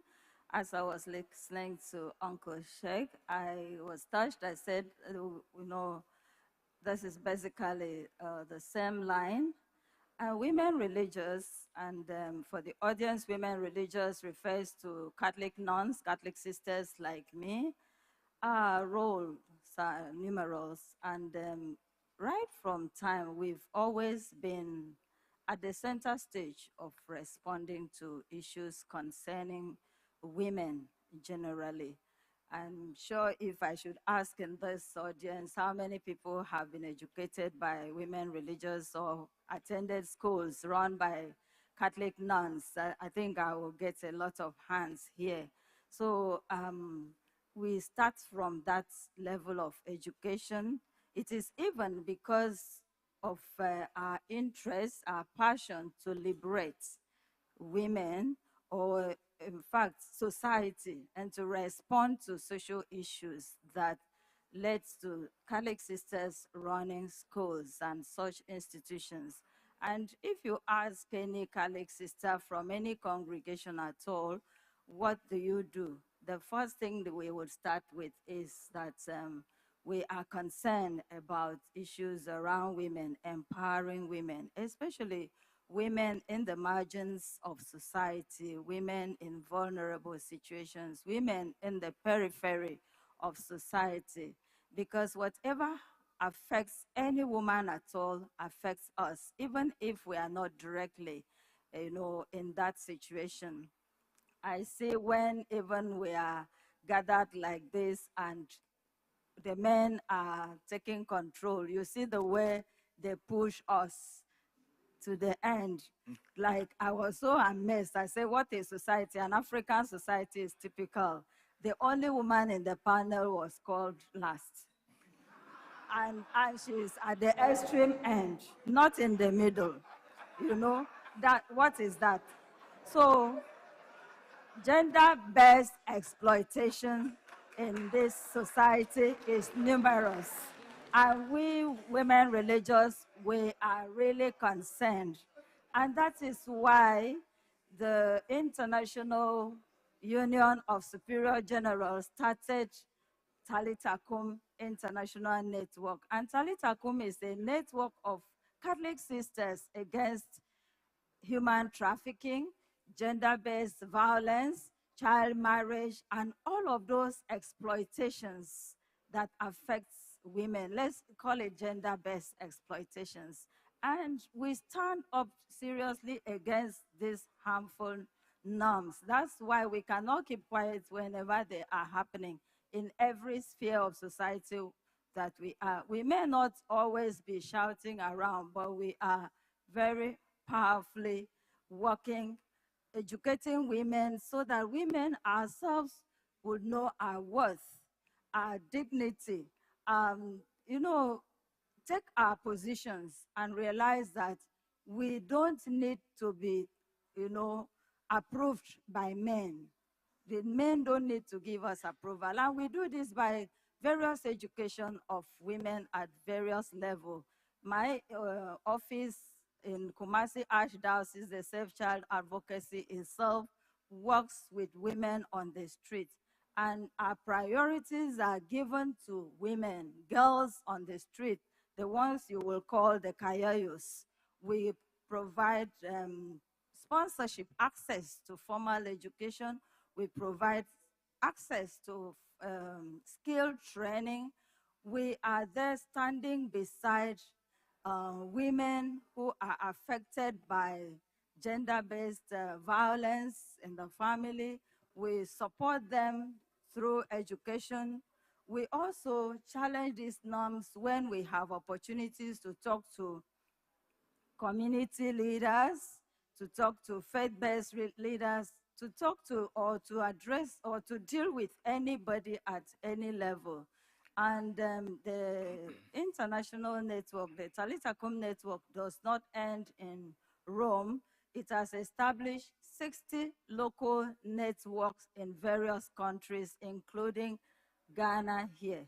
And this network is a collaboration, coordination of all Catholic sisters, even including religious priests, brothers, and other civil society organizations, to work together to, combat, if I may use that word for want of word, human Truly trafficking amazing. Truly and amazing, other sister. violence that affects women. And education is key. We do a lot of education of women, education within the communities. In fact, we have communities where we have been doing education in the north, and we have carried out campaigns in various communities in the north against these harmful practices that towards gender-based exploitation. Just to say it in very broad dimensions. Thank you so much, sister. And I have to say, that the only reason why sister is at the end is because she is so sought after that she has to leave midway to have an interview with the Vatican. And that's why she's over there, so that she can quickly escape from us. Escape from this side. I'm escape from this side. That is the only reason why she said that. So, sister, I can't escape from we truly appreciate you. But let me say this: Sheikh Shaibu and Sister Umar have spoken, both of them, about the role of faith leaders. Sister emphasizing more the role of women in restoring human dignity. But Most Reverend Paul Boafo, what do you believe is the role of awareness raising in empowering communities to live lives that are free from exploitation? Reverend Boafo.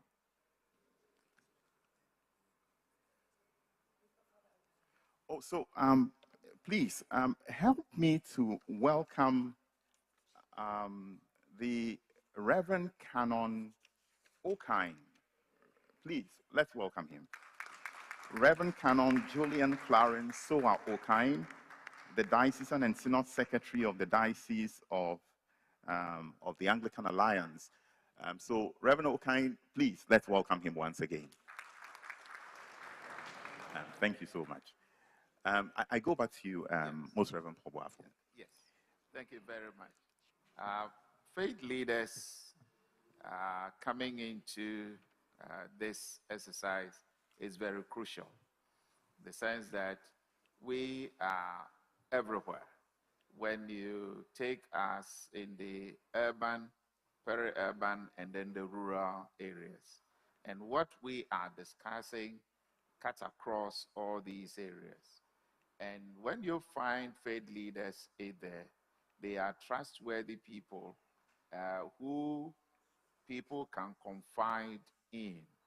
They are people who can easily mix up with the people and get to know what their concerns are and what they are going through. We are the people who hear most of the stories. The stories of humiliation, the stories of kidnapping, the stories of trafficking, and the way people even travel up and down.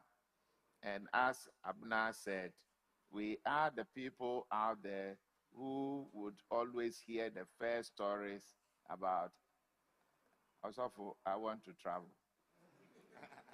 And when they come to tell you, I want to travel, you are the person to advise whether to go or not to go. But we coming into GFN shows that we are readily available to create the awareness of this crime that is also part and parcel of traveling. Migration is always with us. In scripture, you have people migrating. Jesus migrated, the Israelites migrated, everyone. Migration is good, but when it comes to the wrong side of it, we as faith leaders, we take the role to create the awareness and tell people what it means to go on such travels. And when we have done that, we are also the people who can easily collaborate with the government agencies. When we listen to our personnel from the government ministries, you could hear from almost all of them that they collaborate with faith leaders because of our presence in the rural as well as in the urban and peri-urban. Because we know that people will easily come to the church, they will come to the mosque, they will come and confide in sheikh or in the imam that this is what is happening. Apart from that, even the victims, we are people who can also collaborate with the agencies so that they can be brought back or they can be given what they need as they return. And so, in the pulpit as well as in the mosque, we can create the awareness for the people to understand what is in there for them as they travel. In many cases, you find your church in the rural area and people are sending their children out there, and you want to find out what has happened to your child. What is happening to that Sunday school child who is not with us again? And then they will tell you, oh, he or she has gone to stay with the uncle around Yeji.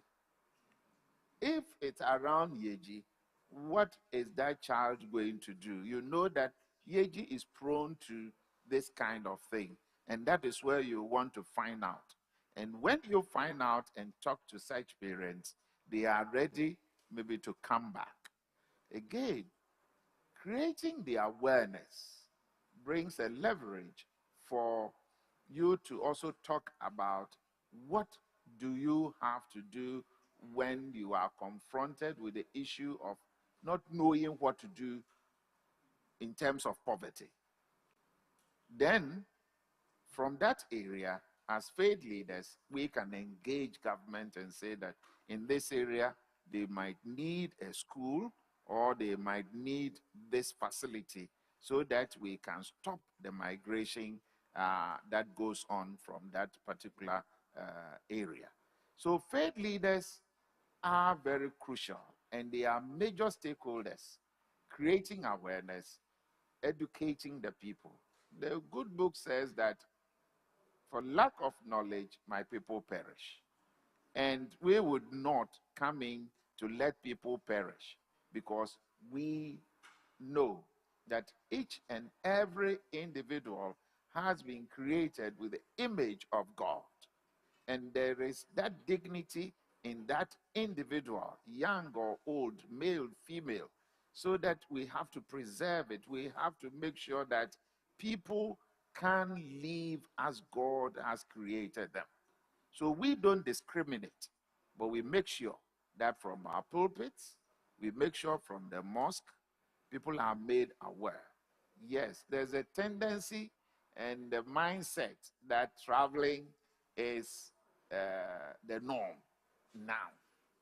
But if the faith leader stands to speak about these things, then you get good answers, rather than they might trust the faith leader even more than listening to what is coming out from the ministries or from the government. And that is why we are there to create awareness so that people become aware of what is happening so that they don't fall into such difficulties.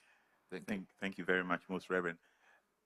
Apostle Emmanuel Tete, I'm sure you heard, the statement that Most Reverend Paul Boafo made, that for lack of knowledge, my people perish. And I'm sure that struck a chord with you. Now, I'd like to ask you, in restoring human dignity, how is knowledge power? How important is knowledge power in the fight against modern slavery? Thank you very much, Father. And when Most Reverend Dr. Paul Boafo mentioned it, a smile came on my face, because it was a key scripture running through my mind. Because in Ghana, I think if you take out John 3:16, for God so loved the world, the other scripture people quote a lot is for lack of knowledge, my people perish. I mean, you don't have to be in the church to know that scripture. So I think knowledge is very key in liberating. Knowledge liberates, but it doesn't only liberate, it also empowers. Okay? Being liberated is one aspect, but being empowered, to go forward is another. And so knowledge is very key in the discussion we are having and in the dealing with this social menace of slavery. A lot of communities and societies and people, families, I think, like has been said variously, are not so aware of the strategies that some of these traffickers use. And I was quite excited. I was sitting at the back. I couldn't help laughing a lot when, is it Abna? Yeah, when she gave the example of how ministers, as in the clergy, we, in the spirit of trying to encourage people, we begin to prophesy over them. And when that prophecy goes ahead, it's actually the foundation for the trafficker or the person who is coming to lure somebody. It becomes the weapon. And I've never thought of it that way. When she said it, it opened my eye, lit a light in my head that we need to be mindful about some of these statements, declarations that we make. Yes, it's okay to do it, but do it circumspectly so that people don't take advantage of it and be abused. And so knowledge liberates, but it also empowers. And I think the other thing knowledge does, and for which we need it, is that knowledge helps to build networks. It helps to build network. The more we get to know about the intricacies, how this slavery thing works, we can establish networks with other organizations and religious groups that are in the field, of that same trade. I've been working with Sheikh Arimiao and other faith leaders, my brother Michael Kweku from the Catholic Bishops Secretariat, others we've been working very closely. And I think working on this takes us to another level of collaboration and having known how it works across our different areas of practice. In terms of advocacy, we engage a lot with the government sector, My association with GFN, Global Freedom Network, is opening up an avenue for further advocacy with government and the government sector as a whole in terms of what has to be done to put in the right laws, legal framework, how to help empower families. Most Reverend Dr. Paul Boafo spoke about social amenities in the rural communities. We could act in this area so that people don't necessarily migrate, or they are not lured into migrating into other areas. I think all these come with a degree of knowledge and awareness. And the more we do that, the more we go forward. Thank you very much. Thank you very much, Apostle Tete. Let me come over to you, Reverend Canon Okain. When Reverend Tete was speaking, he spoke about the fact that sometimes, a mere prophecy, in church could actually open the door, to some vulnerable persons to be exploited. So how important is it as faith leaders to continue engaging vulnerable populations on the question of modern slavery? Thank you very much. I believe that... I think your microphone is still off.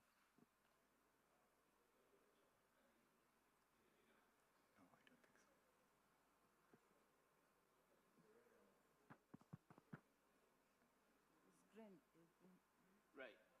Thank you very much. I believe that many faith leaders, in one way or the other, have failed our people. And I will attribute it to the fact that many of us have given the free way to these so-called prophets to eat into our members. We don't normally engage our members or we don't find time for our members when they find themselves in this challenge. I'm just coming from a lecture when a friend of mine or a colleague of mine gave an instance by saying that his little sister, after completion of university, thought it wise to travel. And with all the family could do for her to travel, she gave this money to these so-called prophets, and the man squandered or is vanished from the scene. They can't get him from nowhere. I believe that if we go down with education to our members or give them the platform to come to us and express their pain or challenges to us, this thing will come or will be the thing of the past. Many a times as faith leaders, we don't go into the shoes of our members or our followers. But being leaders, sometimes we need to concentrate as well on the followership. If the followership trust us, we need to give them our support. If you don't give them this support, they will end up falling in the hands of these so-called prophets. And another instance is where a prophet, this so-called prophet, also having a woman going to see her for the lack of because of need of a child, promise her all manner of things, saying that if she is to, you know what I mean, she'll give birth. And the woman apparently ended up sleeping with these so-called prophets. I will attribute all this to the fact that we, as I said earlier, we have failed to engage our members.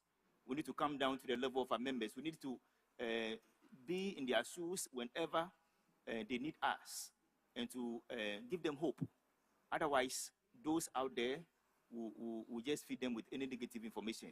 And remember, if anyone is in need, especially people, a woman who needs fruit of the womb in our setup, you know, because of the stigma around, anything that will solve a problem, she will just give in to that.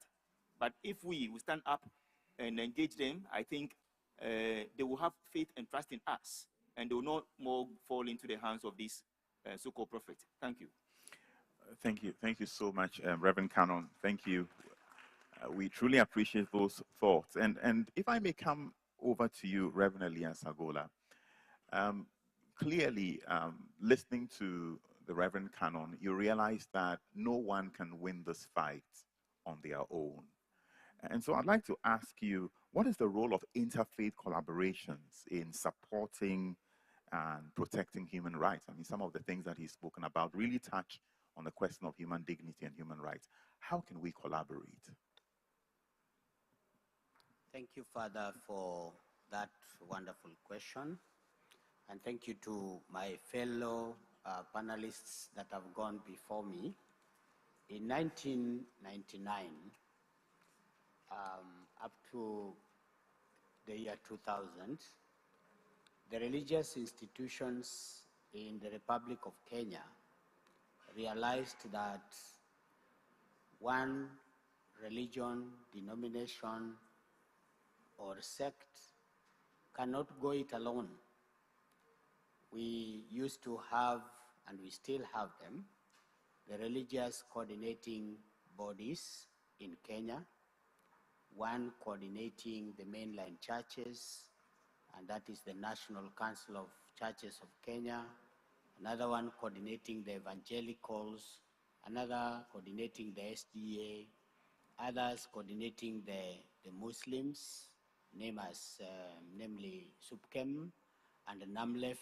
NAMLEF is the National Muslim Leaders, and SUPKEM is the Supreme Council of Kenya Muslims. And we also have the Hindus, who are also part of the national body that coordinates all the other religions and their operations. The reason why IRCK, which is the Interreligious Council of Kenya, was formed is because of two reasons. One is because of the philosophy in Africa. I am because we are, and because we are, therefore I am. Meaning you cannot pull alone and make it. You need the support of the other person. The second one is that we are people of faith, are people that use our scriptures to express ourselves in addressing the concerns in the society. So what is affecting the Muslims is also affecting the Christians, and is also affecting the Hindus. There is no way you can do it alone. there is no way you can handle it alone because it is a concern for the entire society, and it is something that we only need to develop some common intervention so that we handle it. And therefore, to your question, what is it that should be done? And what is it that we are doing? And about what? Sometimes back, we were able to be coordinated again to have partnership with the GFN and Work Free so that we can combat the issues around modern slavery. In Kenya, we have gender-based violence. We also have these immigration issues where people want to go for what we would term brain drain or greener pastures in the West and also in Middle East. We realized that this is affecting us because many of the people who go there serve as slaves. They come back in caskets, and the parents really can mourn their people, and sometimes apportion blames on religious leaders who recommended them or who even signed for this, what I would call in quotes, their death certificate. Because when you recommend somebody and say that whoever is taking them there is genuine, then they come back in caskets, then it is something regrettable. So, we also have child and forced marriages in communities that believe that after a girl has been circumcised, which is nowadays called what do we call it? FGM, yeah?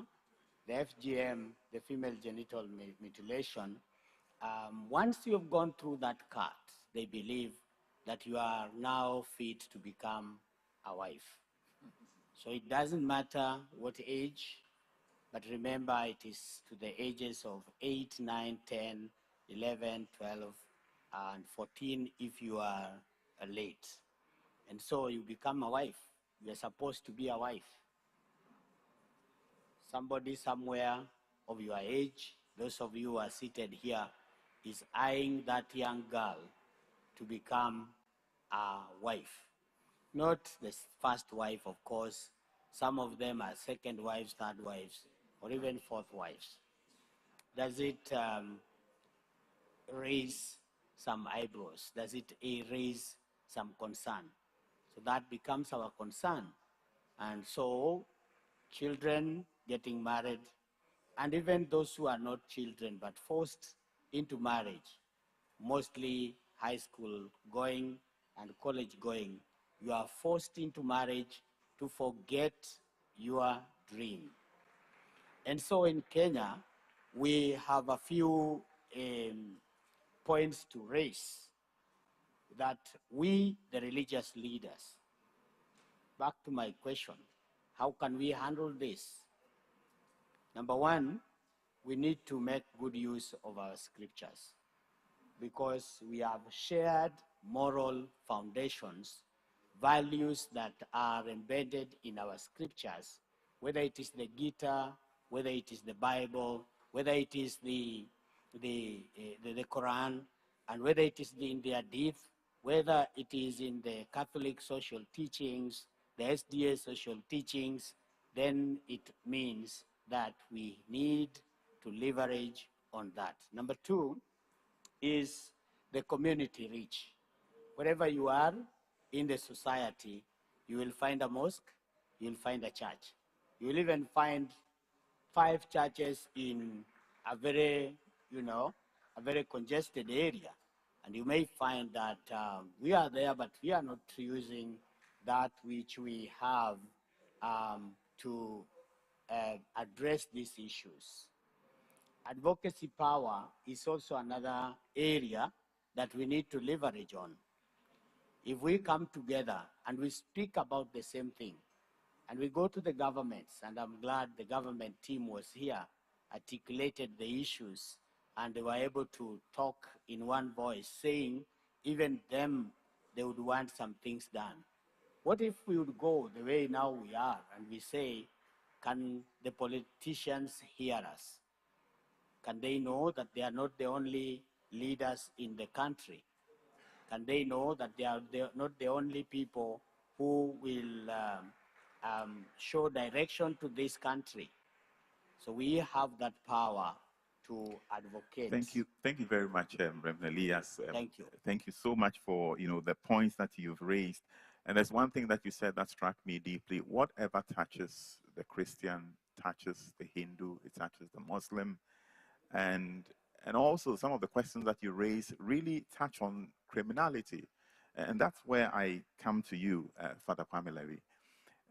The question I'd like to ask is, building on Reverend Agole's insight, what do you think is the role of interfaith collaboration in addressing especially the drivers of criminality, related to modern slavery? Because some of the things that he mentioned really touch on criminal behavior.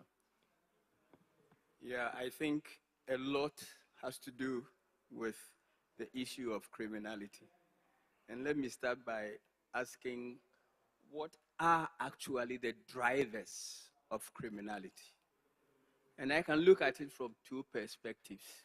First, from the perspective of the perpetrators, and then from the perspective of the victims. Now, from the perspective of the perpetrators, the only thing I can see is greed.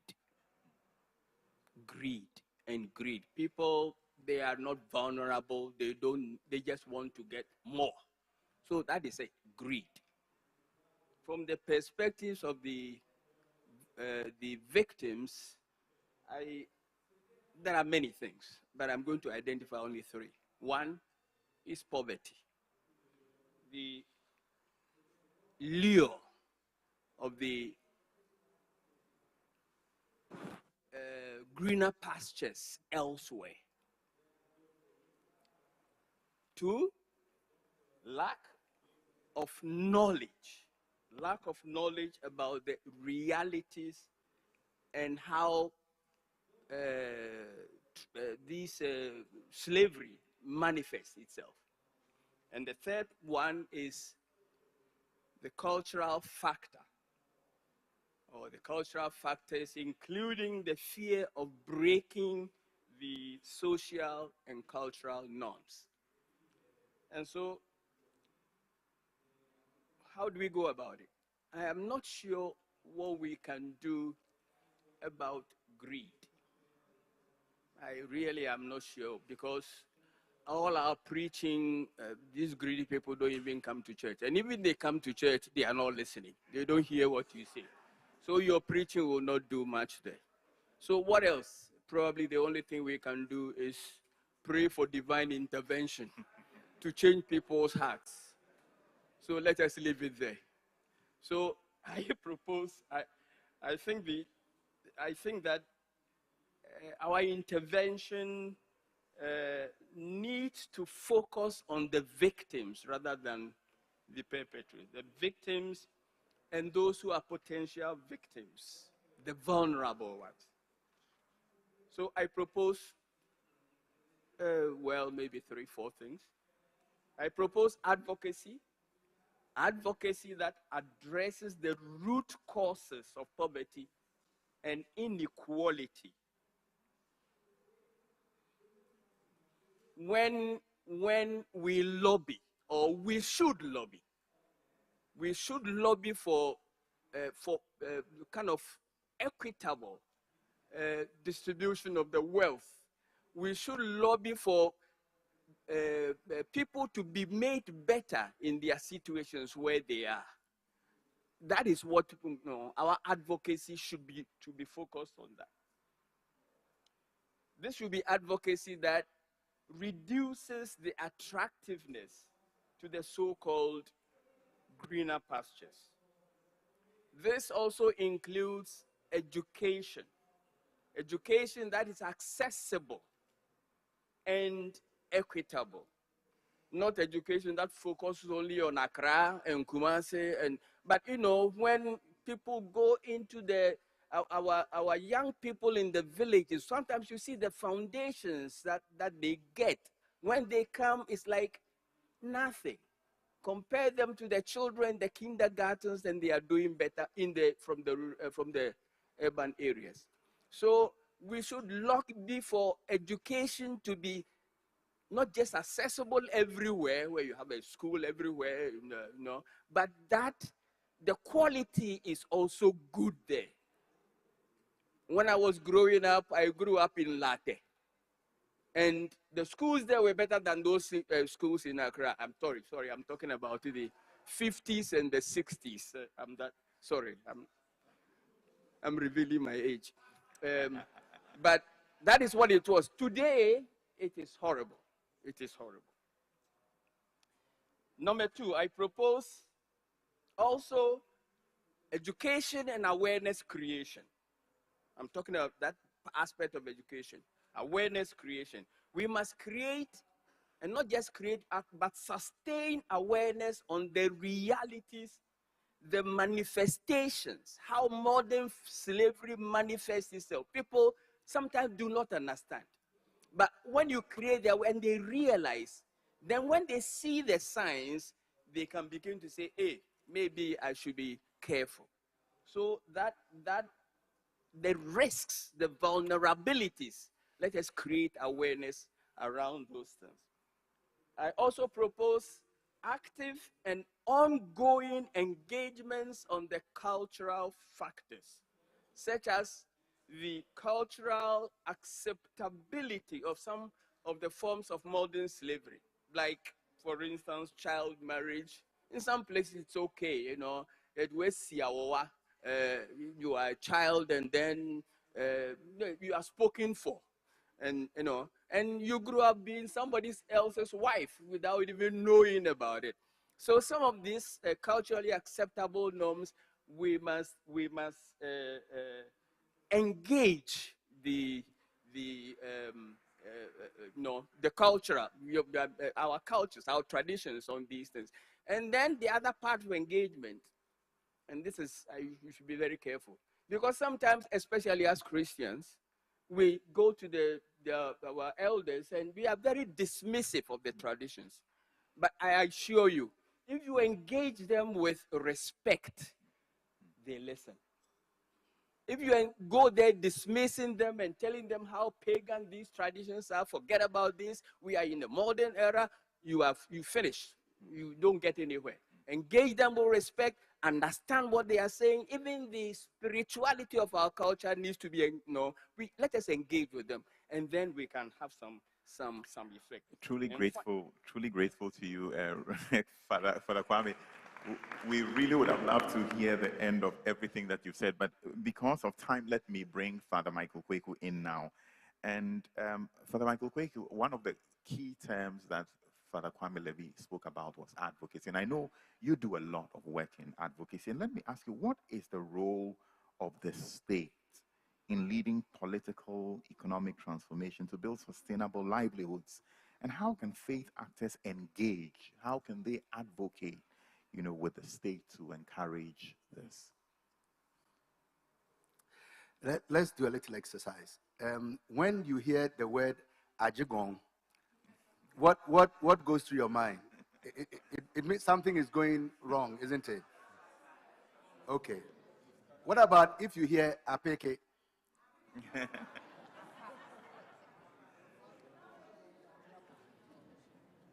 Now, I intentionally chose these two to bring home the idea that the potential for Ajigong and Apeke both exist in us and in our milieu.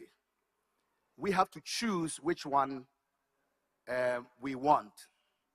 So the total collapse of a sustainable life, or the building up of the common good,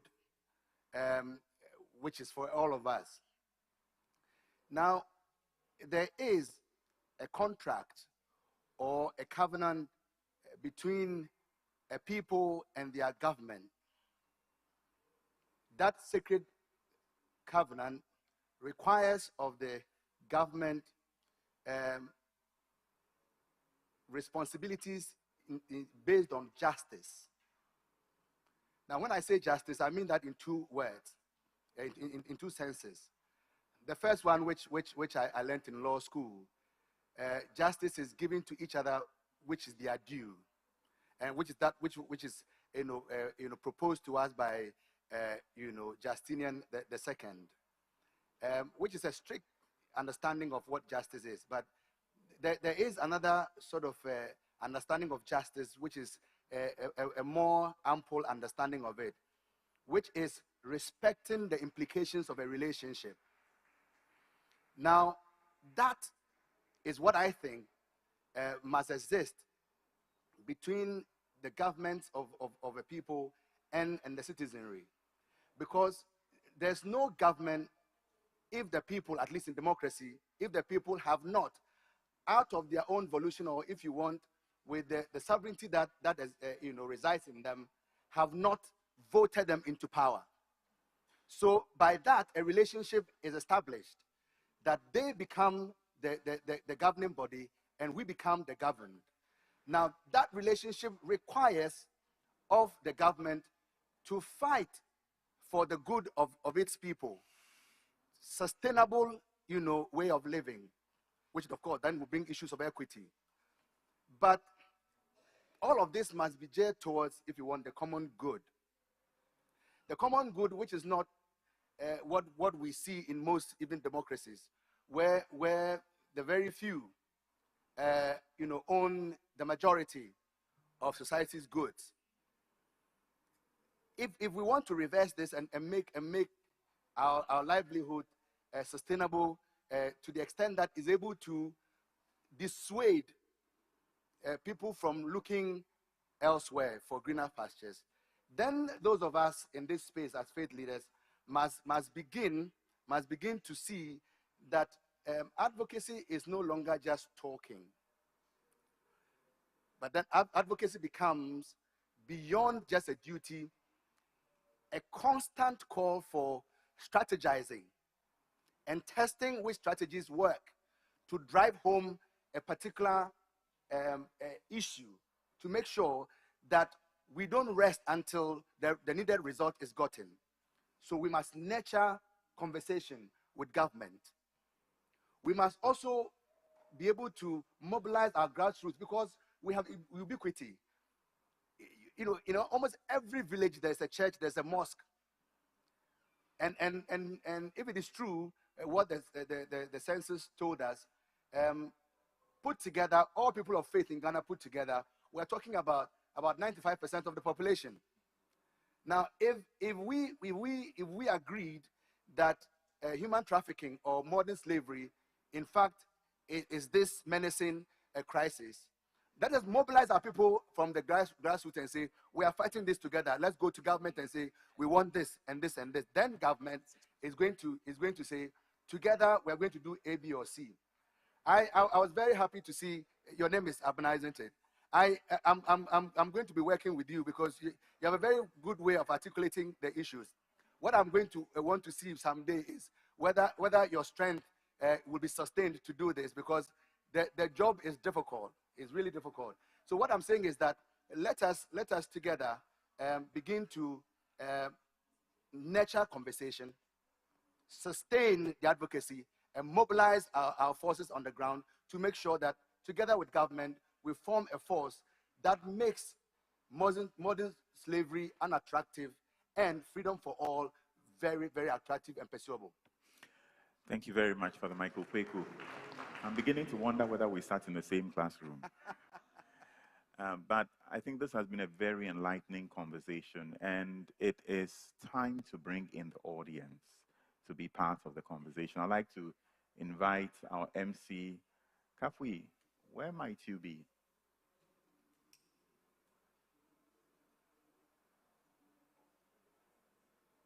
Is Kafui here? All right, but otherwise, I think I will take Kafui's job until he comes back. So let me begin with the gentleman in the Kente, in the Fugu. Just yes, please, with the. Can somebody help me with the microphone?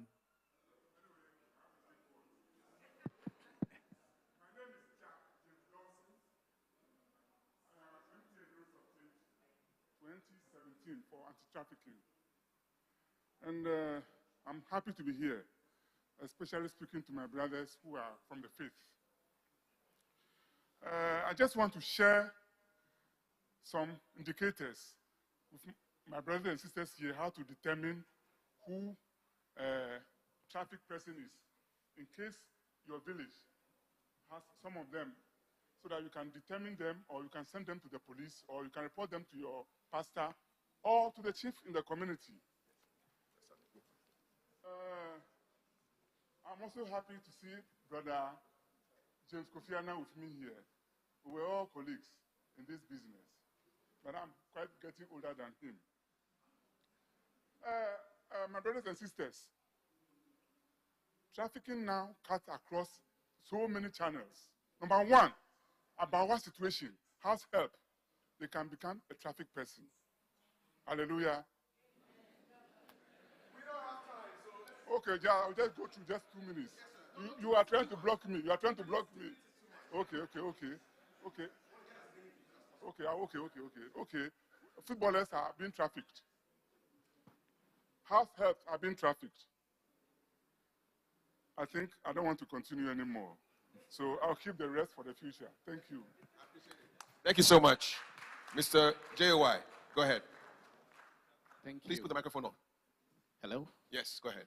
Yeah, my name is John Solusieboa from Sewa Foundation. I think I have a little proposal as far as this fathers and reverends are concerned. I was thinking that maybe we will invite some of these difficult pastors and the prophets, because in these days in Ghana, we can even see that the most influential people are the prophets. Based on this, we need to train them or also let them understand what is human trafficking.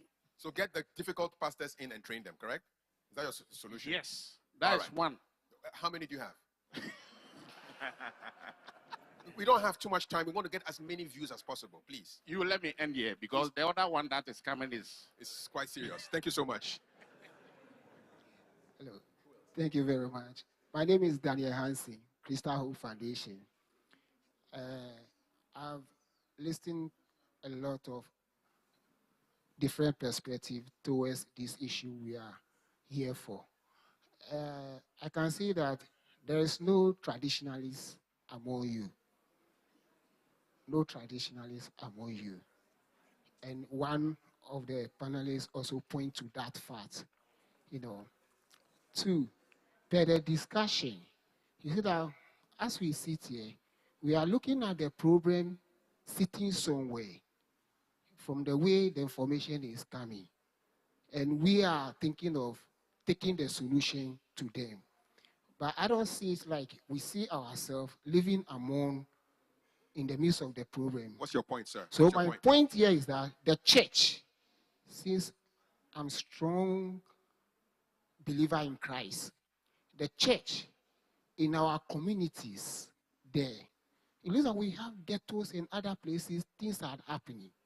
The church should strengthen their outreach. Okay. So the church should go into the ghettos. And finally, we should not forget that we are now becoming lovers of ourselves than even the core that we have been called to reach out to the issues in the district. That's why we protect our salary, money, and everything in our position that we find ourselves in. We got you, sir. The church should step out. Step out. So more traditionalists to be part of the conversations and the church to enter the ghettos. Okay. All right. Thank you, Kafui. Thank you, panelists.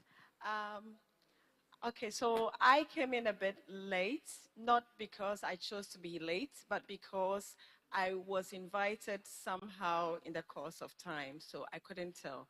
So forgive me if I happen to say something that has been said. But my first point of concern happens to be about parenting. I'm not quite sure if in all of these presentations you have touched on anything parenting. I feel parenting in our time has not gone so well.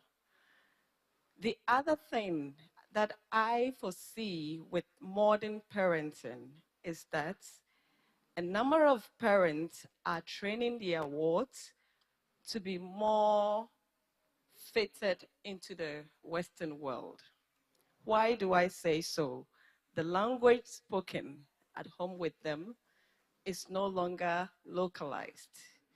I'm not saying, for me, I give a thumbs up to the English language, #1 language in the whole world, because the globalized world cannot do away with a common language. That is key. However, we all grew up in homes where if our parents will be teaching us English, at the same time, they are teaching us the local language, where we can all understand each other on a very common basis. And of course, sometimes we need to be very localized in environments that we find ourselves to be able to get to the bottom of issues much better, and then later revisit the issue for the common good, as one of our panelists said. So thank you very much.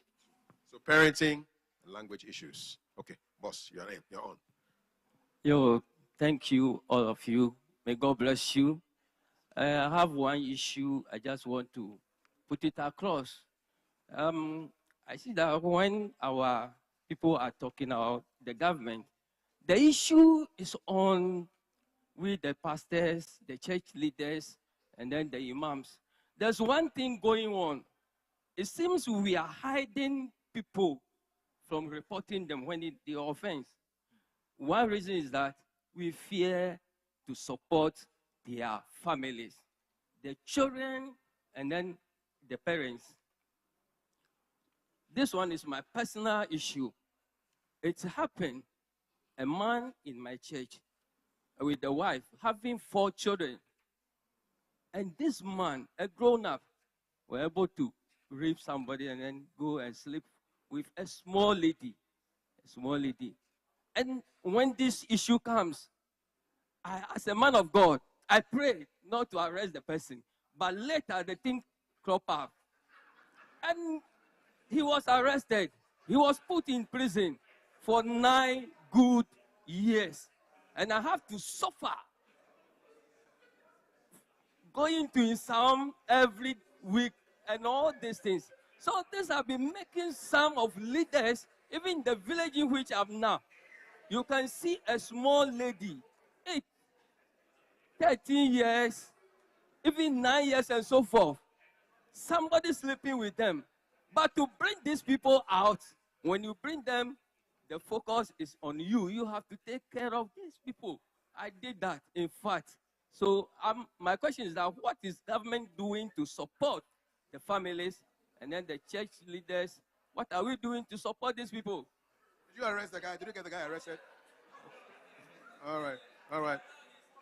It's okay. All right, okay.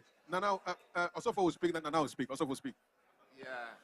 Yeah, thank you very much for this opportunity. We have heard a lot from you. I also want to add my voice to it to ask the lady who works at the social welfare.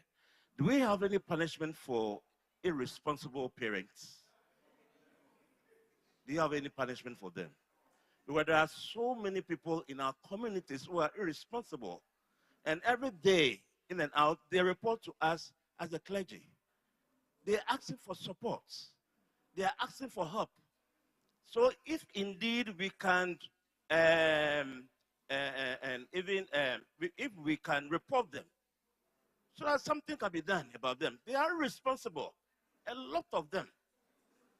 Another thing has to do with the churches. In which way or which small way can we help to solve this menace? Because it's really a problem to us as a church. In which way can we do it? In my church, in my locality, what we do is that we have established a school. And in this school, what we do is that we have cut down the school fees for the people who are less privileged in the society, so that everybody will be educated. So if all the churches can do this, it will help us. Because we realize that there are two things that is leading to this menace. That is poverty and illiteracy. And if we are able to solve them, believe you me, I believe that we can solve this canker. Thank you. Thank you very much. Punishment for irresponsible parents, focus on poverty and illiteracy. Go ahead, Nana. So thank you very much. Otie Tosin and also Bunsudeted. What I would like to say is that in as much as we are talking about this, it will take a collaborative effort to do this. And it's unfortunate that on the panel we didn't have any traditional leader to join us to be speaking to some of these things. Because the community that we live, it is the same people that are in the community that are our property in quote, that go to the church and to the mosque. And these are things that are prevalent in those places that we are neglecting. There are aspects of our cultural traditions that we are continually neglecting because, unfortunately, I'll join my sister to say our churches, some of them, are demonizing everything about us. Our culture, our traditions are being neglected, and we have adopted foreign cultures and traditions and those things that are really not helping us. I believe that if we are able to collaborate well with our traditional leaders, the government, and then our religious leaders, we'll be able to make a lot of impact with this gender-based violence and all that we are talking about here. Thank you very much. Maybe next time we have an African traditional religion, somebody on the panel. Okay, go ahead. Okay, my name is Enoch Deripufa from Challenging Heights.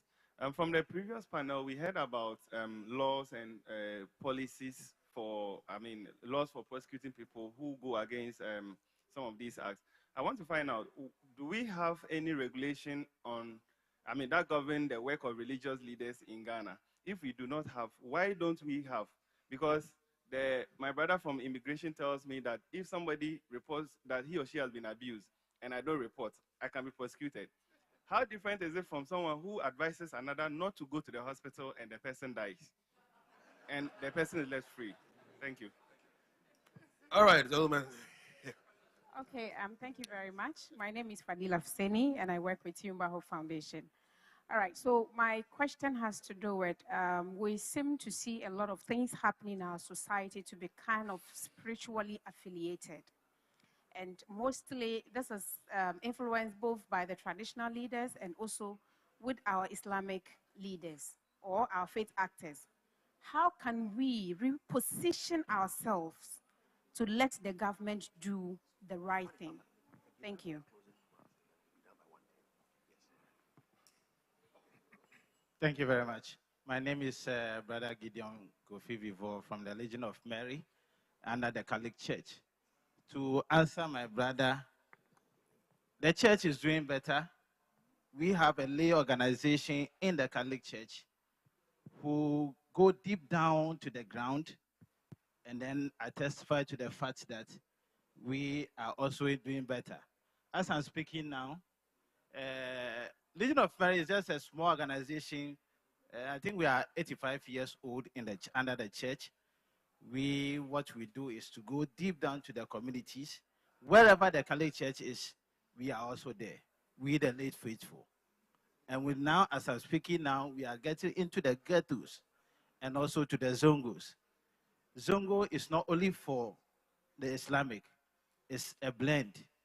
So we go down to these people in terms of sharing the word, but availing ourselves to informations to get deep down to the bottom of this. So the church alone cannot do this. We need a support. Thank you very much. Somebody has the microphone. Please speak. Yeah, so I'm Nelson Mandela from Girls Not Black Ghana and Renel Ghana.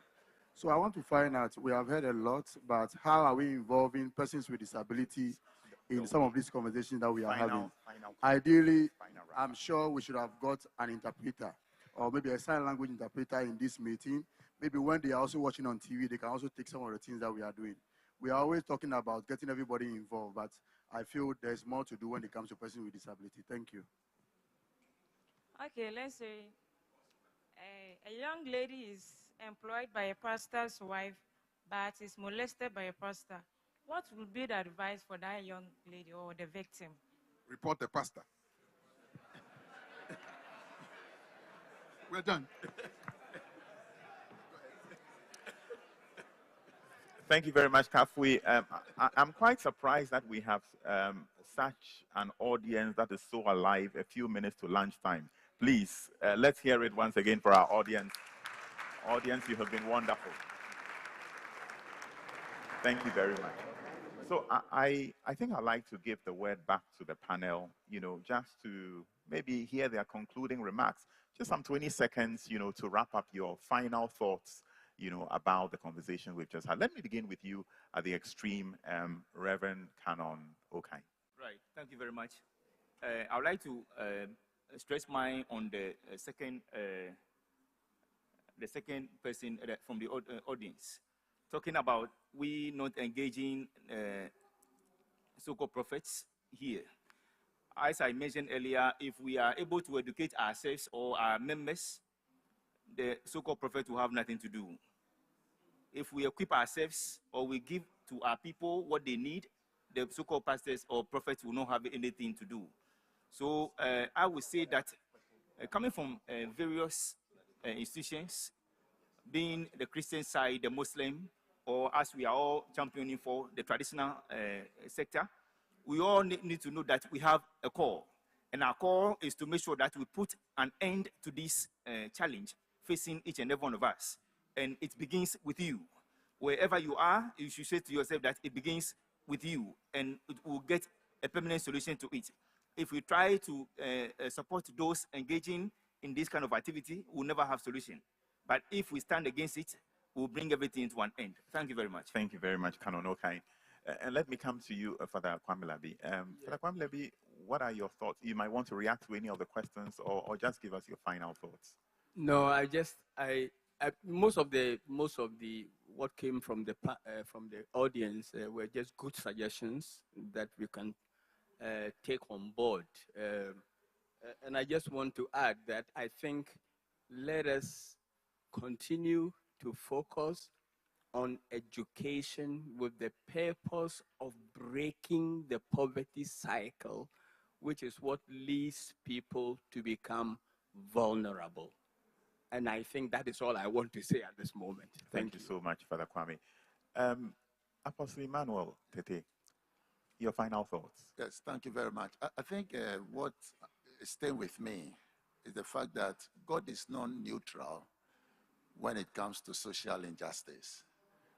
God calls us to be advocates for social justice. And religious as we are as Ghanaians, wherever we are, let's be agents for social justice. Thank you. Thank you so much. Reverend Agola, what has struck you at the end of this conversation? Yes, we are better together. If you go it alone, you may go too fast, but you may not achieve what you would want to achieve. If we go together holding each other's hands, we'll be able to use our scriptures to correct bad practices that are being perpetuated in the society. Shalom. Thank you. Shalom, shalom, Reverend Agola. Sheikh. Thank you so much. I think I agree with the Reverend that we need to interrogate the cultural, traditional, and religious basis of some of the practices or something that give drivers to modern slavery. Once it is rooted in the belief of the people, they do not even see it as slavery. So you want to even take them out, and they challenge you. That's one. Two, I think we need to do a strengthen counseling within our religious institutions, especially for young people who feel that without traveling to the developed world, their world comes to an end. That there are other opportunities here, and if they can build their skills, social skills very well, they will be able to make something. The third one has to do with parenting, and I agree perfectly. The role of parents in what becomes of their children and what decision they make is so important. So as they grow, they need certain guidance.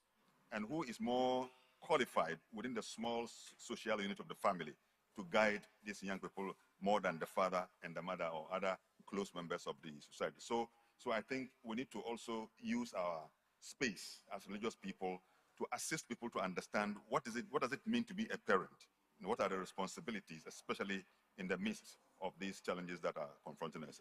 Thank you so much. Thank you so much, Sheikh. Most Reverend Boafo, your final thoughts. Thank you very much.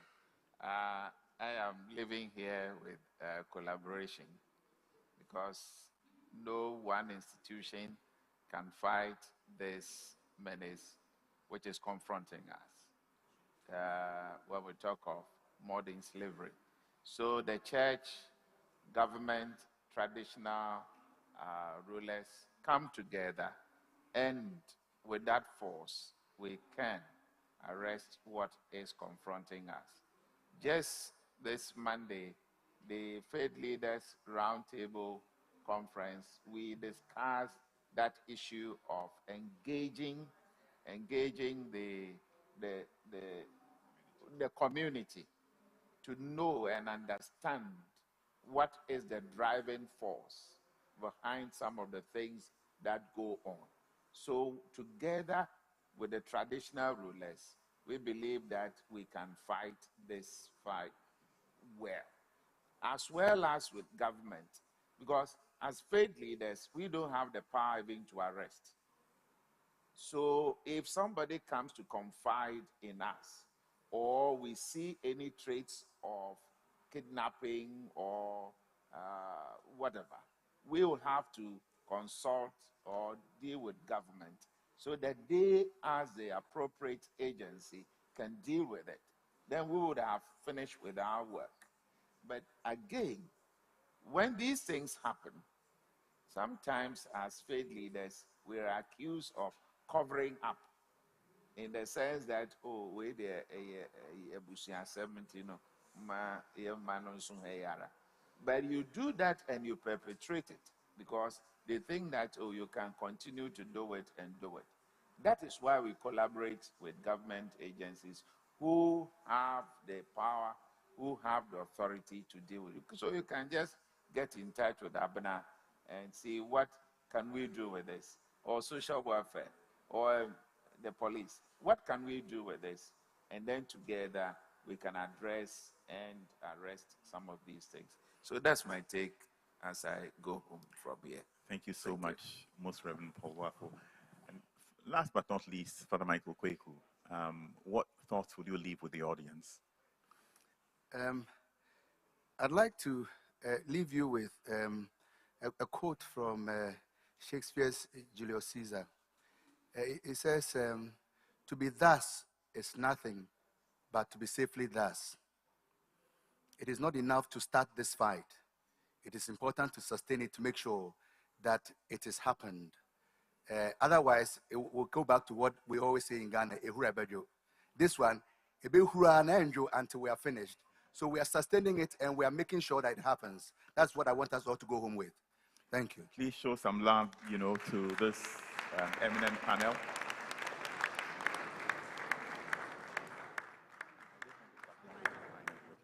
So I'm just asking Kafui to give me a minute so I can properly say thank you to every member of the panel. On this panel, we've had Sister Olivia Umo, who had to leave us. I told you, she's very important. So she had to leave us earlier, but we thank her so much for being here. She's a daughter of Charity of St. Paul. We've had the Reverend Canon Julian Clarence Soa Okain of the Anglican Alliance. Reverend Canon, thank you so much for coming. We've also had Very Reverend Father Kwame Levy of the Holy Transfiguration Orthodox Church. Father Kwame, thank you so much. We've had on this panel Apostle Emmanuel Niokuletete, General Secretary of the Pentecostal and Charismatic Council. We thank you for your time. We have here Reverend Elias Agola of the Presbyterian Church of East Africa. And we've also had our very eminent guest, Sheikh Aremi Al-Shaibu, Chief Imam's spokesman of the Chief Imam's Office. We've had here Most Reverend Dr. Paul Boafo, President of the African Methodist Council, and we've had Father Michael Kweku of the National Catholic Secretariat, and I've been your moderator, Father Michael Mensah. Thank you so much, eminent panelists, for being here, and may God continue to richly bless you.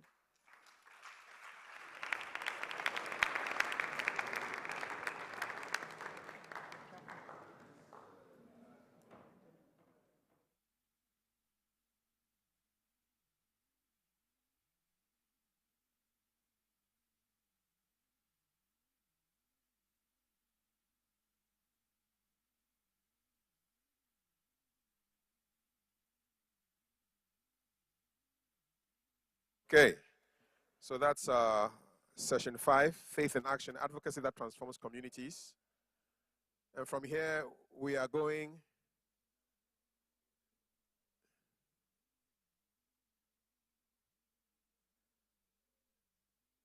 there's a table that has been prepared for us in the presence of our friends. It's called lunch. And for you to get there, you need to have a coupon that looks like this. It's at Papillon Restaurant. When you step outside, right up the stairs, and you'll see the signs. I think Louisa will be helping you with that, with the directions. So we are back at 2:10 for session 6. 2:10, we are back for a continuation of our conversations. At 2:10, we will have a conversation on building awareness, building capacity, strengthening our collective impact. That's the last but one session for today. And we'll end with faith, advocacy through women, youth, and religion. Enjoy your lunch. Back at 2:10. Thank you.